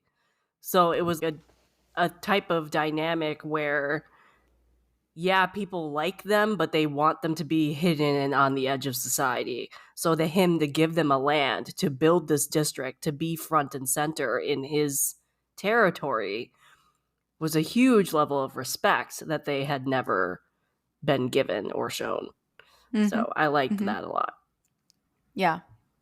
Especially because we're seeing highborn ladies a lot. And then you see essentially lowborn ladies who are sex workers. Yeah. Yeah. And he isn't treating them necessarily with disrespect. He's taking the meeting with the madam. And he is promising setting aside this land for her. But also the fact that she has the right, she was able to say, are you sure about this decision? Why are you making, she actually had the balls to actually ask him, why are you making this mistake? And that just shows a level of respect too, where she knows. Why are you surrendering? Yeah, she knows she can ask that of him because they have this mutual respect, even though she is very much on the hierarchical system below him. I mean, way below. So I just love that conversation. Yeah, I like that. 8, we get the funeral. It's a typical Buddhist funeral. You got everyone's dressed in white. That's the mourning color. You have the procession. They go to, I think, Edo for the funeral. And the reason for that is because, and this is because of K-drama, I have to be honest. And they're talking about, 49 days. And I watched the K-drama 49 Days back in the day, and this taught me a lot about this belief where Buddhists believe that the soul of the deceased sticks around basically the family for 49 days. It lingers for 49 days, and because they find death impure, the family can't leave or do any like big things like going to Osaka for example, right, for 49 days until the soul has dissipated and gone to the pure place, which is their version of heaven. And I love this, that they included this whole elaborate ceremony. They had the burning of the body and stuff like that, which is for their elite class. They would do this because the Buddha was burned as well, or what's it called? Cremated. So they do that as well, to be cremated just like the Buddha. And I love all this. And you get that Toranaga is quote unquote sick. Yes. And intent on dying in Osaka. But everybody in his party thinks it's a trick. He's pulling a fast one. This is also the episode where we get the elaborate tea ceremony from Buntaro. He wants to treat his wife to a tea ceremony. And I love all the behind the scenes stuff that FX/the Shogun people released about the tea ceremony and its impact. Did you have any notes on the tea ceremony?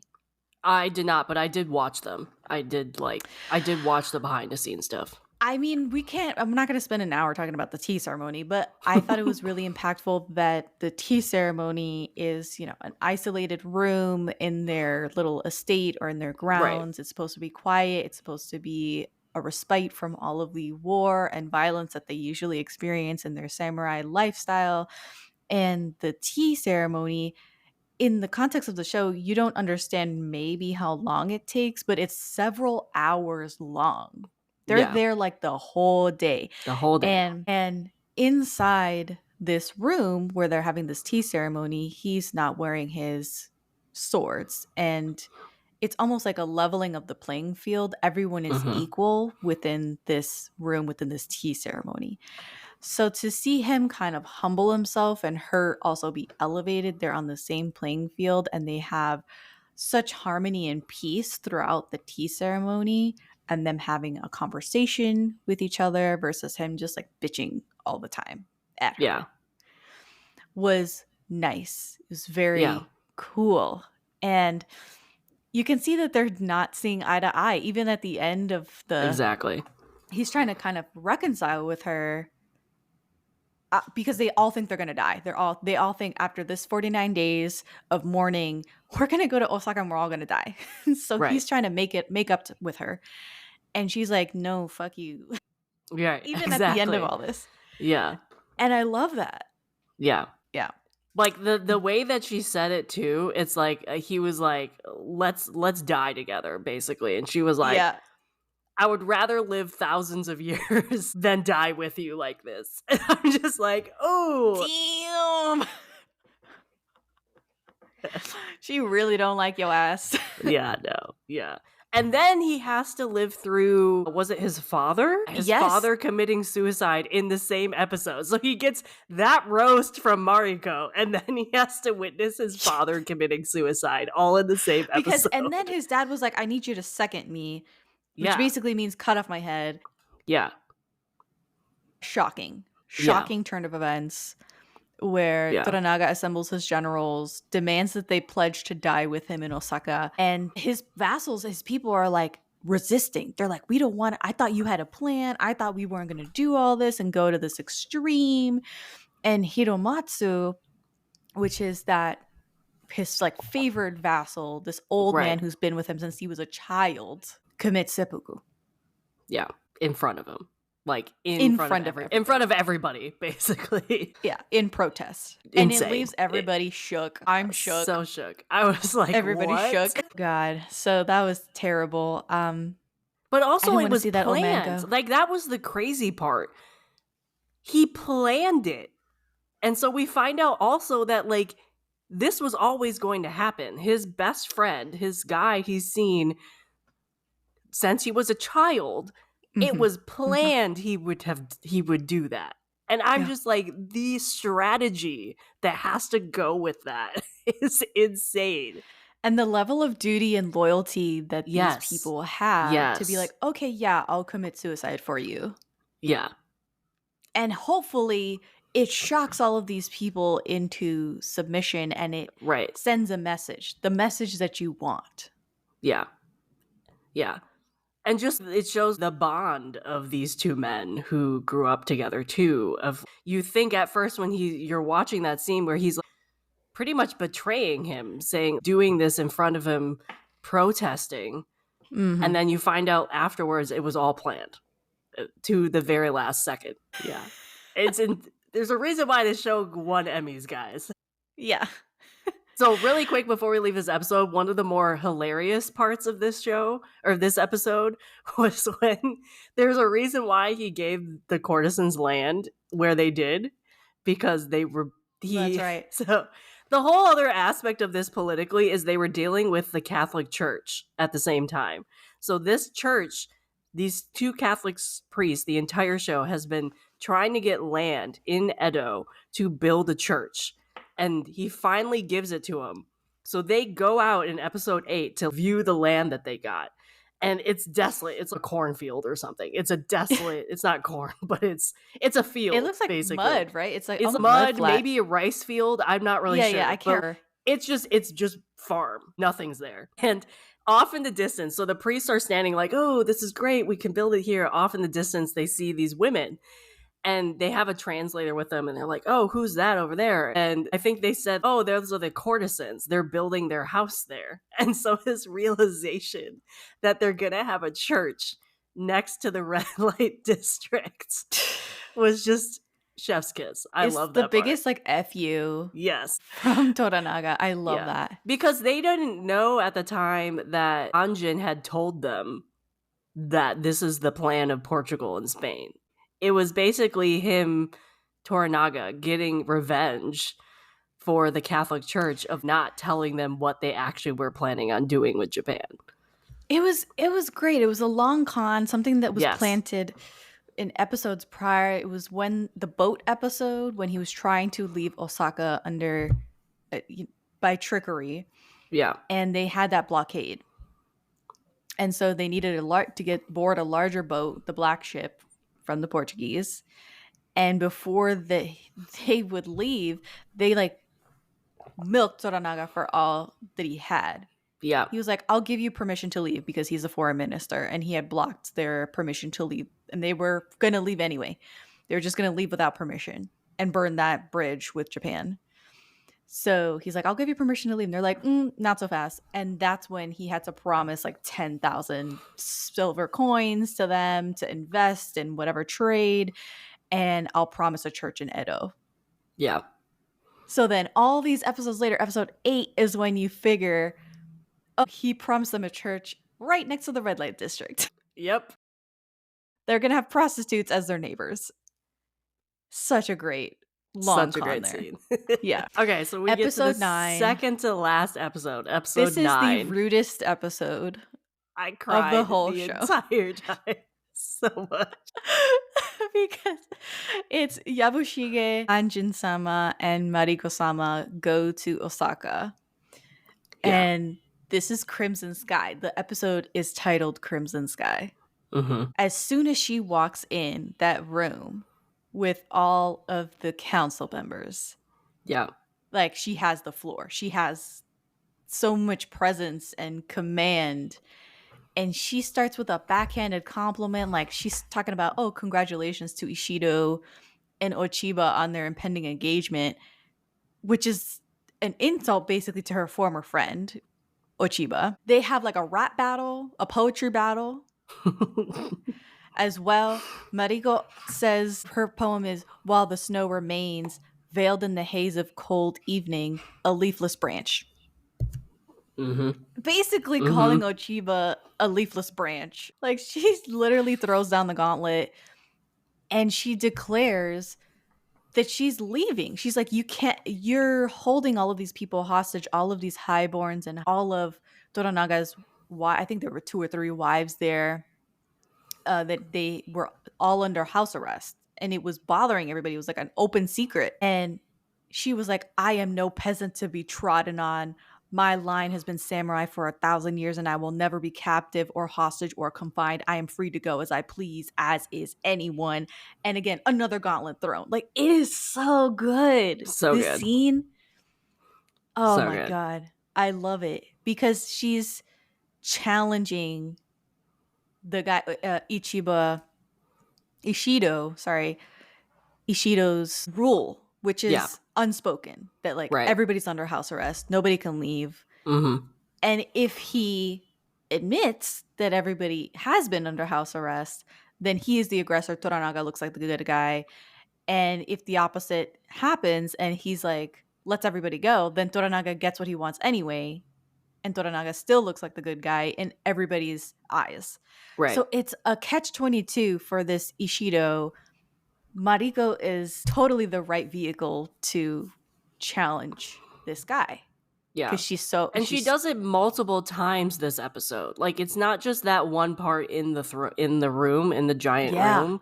She does it in different ways, at different times throughout this episode. So this episode really is her. Mm-hmm. Yeah. Yeah. And then they don't let her leave the castle. The scene where she's trying to leave with all of her cohort, and they start shooting down her guards, and then she takes out the naginata again and starts like swinging around. She can't break through this blockade that they have. She can't take down all of these samurai by herself. And she declares like, I can't take down all of these people by myself. They won't let me leave. I'm going to commit seppuku for the disgrace. Yeah. And again, another gauntlet throw because they can't let her die. Like, Ochiba talks about she will die to be free of the disgrace that has burdened her, talking about she's wanted to die for all these years. And then Ochiba says, and then all of Osaka will be disgraced for letting her die. Yeah. Again, it's so brilliant. It's brilliant. Yeah.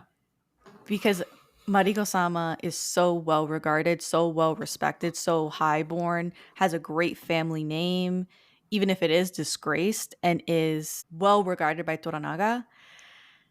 And she's coming to save all of these people, like all of these nobility, the samurai nobility that are trapped in this castle. Right. And it's going to reflect, no matter what, it's going to reflect bad on Ochiba and Ishido. Yeah.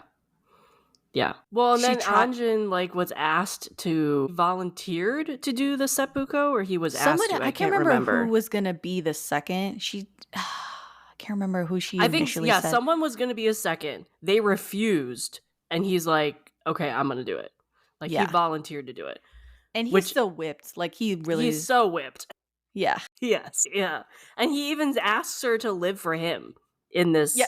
The audacity. The audacity. Again, being selfish. When he said that, I was like, have you learned nothing? Yeah. And then how much ritual suicide are you going to witness before you realize you don't factor in any of this? Exactly. Yeah. You could leave tomorrow and it doesn't really matter. I like when Ochiba sets up a play date between the heir, her son, and Anjin, just so that she can talk with Mariko-sama. And she accuses her of seeking a pointless death. Okay, only you can end the games you accuse me of playing, Mariko-sama says. She says, accepting death isn't surrender. Flowers are only flowers because they fall. Which is the most poetic thing I've ever seen. Oh, I know, yeah. Basically talking about the value of life, right? My life is only meaningful because I can die. I can take it away. Right. Yeah. And there's so much poetic lines in this show in general. Just throughout, so much. Throughout. I love it. Ishido brings her leave papers just as she's about to commit seppuku. And that night she sleeps with Anjin again.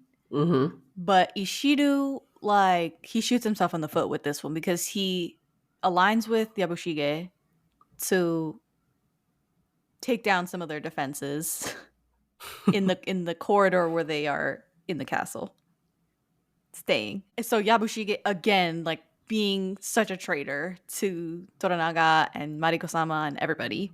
Yeah. Just so conniving. But even he doesn't realize the extent of what's about to happen. No, he doesn't at all. He doesn't. He's shocked, which is kind of funny. And Ishido basically goes apeshit trying to kill, or all of his people go apeshit trying to kill Mariko-sama and all of Toranaga's wives that are still there to get them from leaving. To keep them from leaving, he's still going to try and assassinate them, which, again, doesn't make political sense. No, at all. But he's desperate. Yeah. They get backed into a storage unit. Yeah. And this is when it becomes the rudest show. Oh, yeah. Exactly. They try to get him out using dynamite. They're going to blow the entrance to the storage hut that they're in. Mm-hmm. And Mariko-sama accepts her fate. She always wanted to die. And she backs up onto the door and dies. She gets blown. Yeah. Protecting everybody else in the room.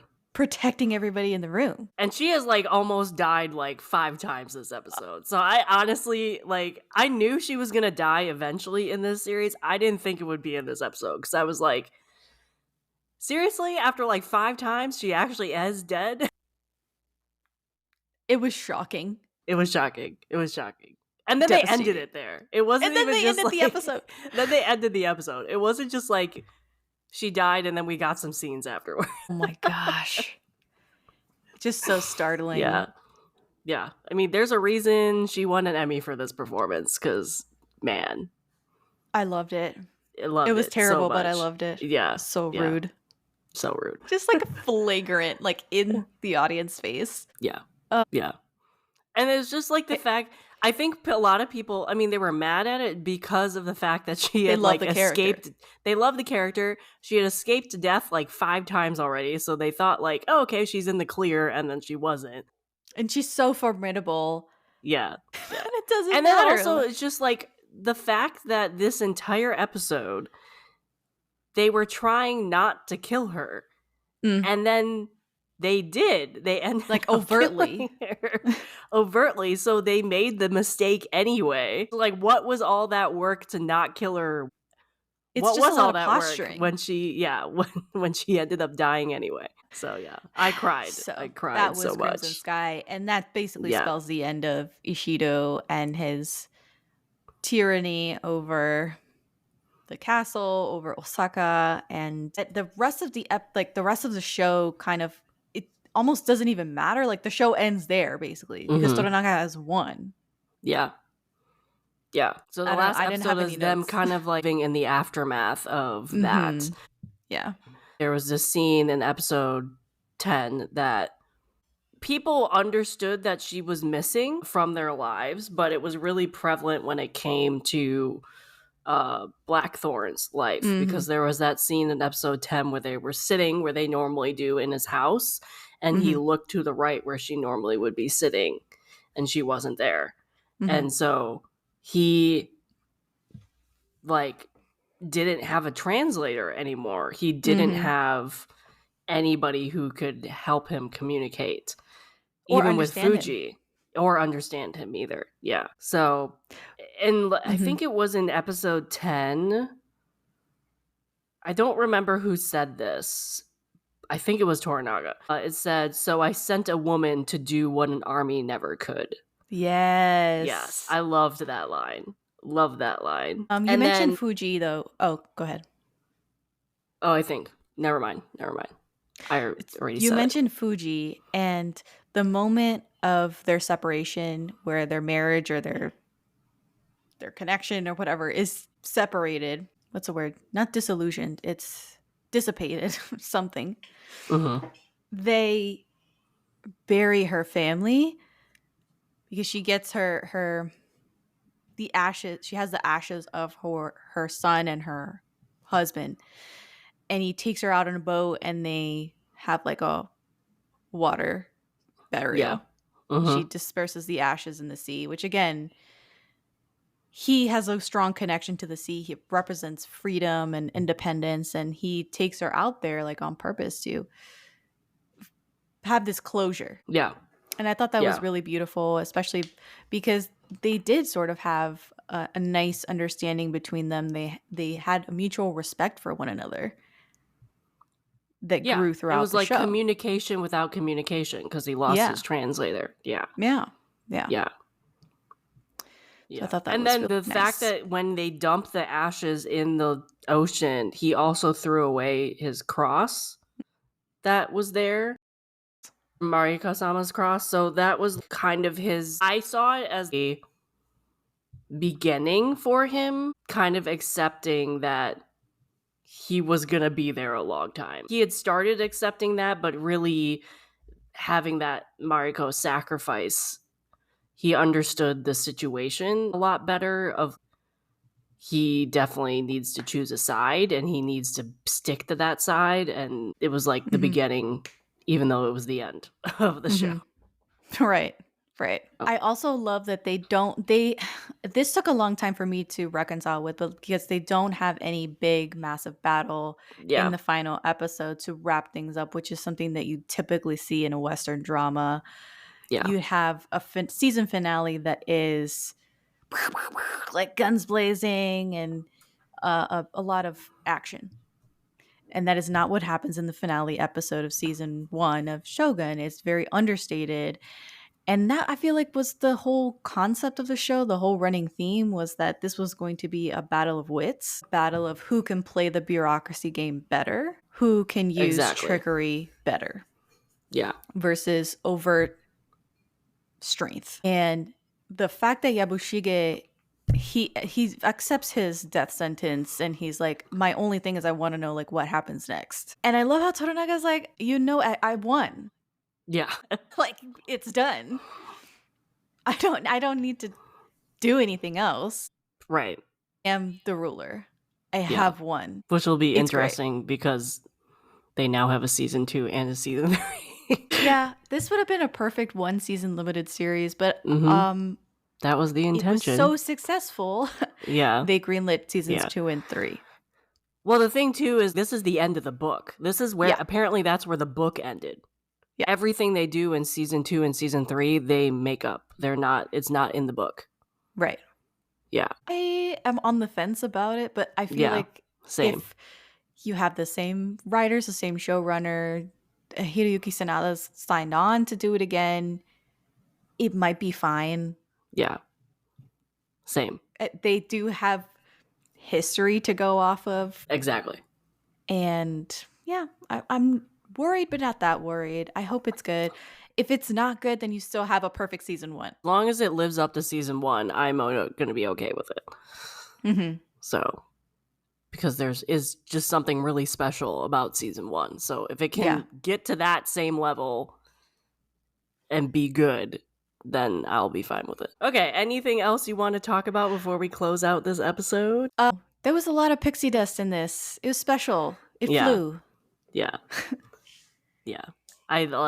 There's a reason why we're doing a podcast episode on it. It's just, it was a pleasant surprise for 2024, just because we've just had so much ups and downs when it comes to good shows this year. That I went into the show not knowing anything. I literally saw a preview for it on Instagram, and I was like, okay, I gotta watch this show.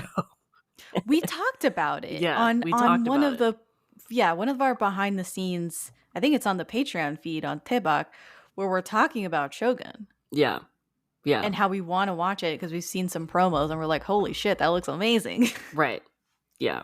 And now we've come full circle. Exactly. Okay, yeah, I really don't have... I think we answered all my questions I had as well. So, Jess, where can people find you? Sure. So you can find me on the socials, Twitter, Facebook, Instagram, and TikTok at DaebakPod, DaebakPod. And then you can follow the podcast, Daebak K-Rambles, on every platform, Apple, Spotify, Google, wherever you get your podcasts. So happy to have you over there. And of course, you can find Drama Trio episodes over there. And Caitlin has been on so many reviews as well. So plenty to choose from.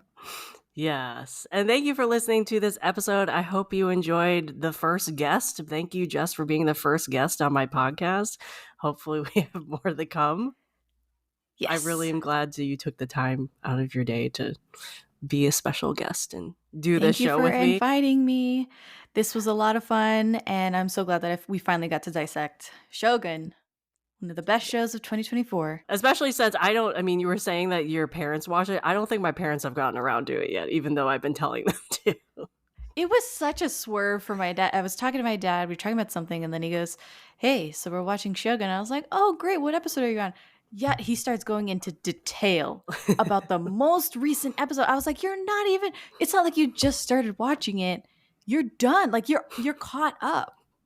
Yeah. We've been watching this ongoing for weeks and you're already caught up. All right. Well, that's another episode of the No Sleep for Dramas podcast. Thank you for listening. You can find me on my usual socials as well as Spotify, Apple Podcasts, but I hope you enjoyed this review of Shogun.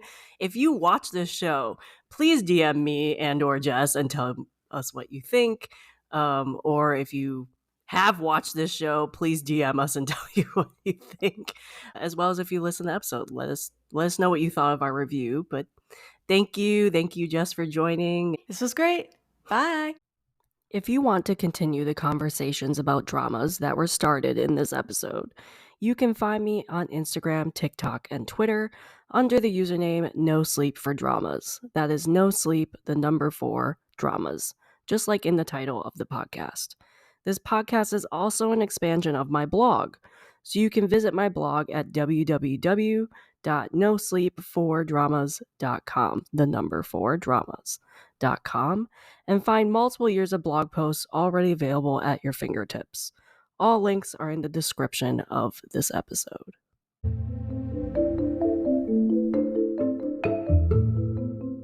This has been an episode of the No Sleep for Dramas podcast, and I am your host, Caitlin.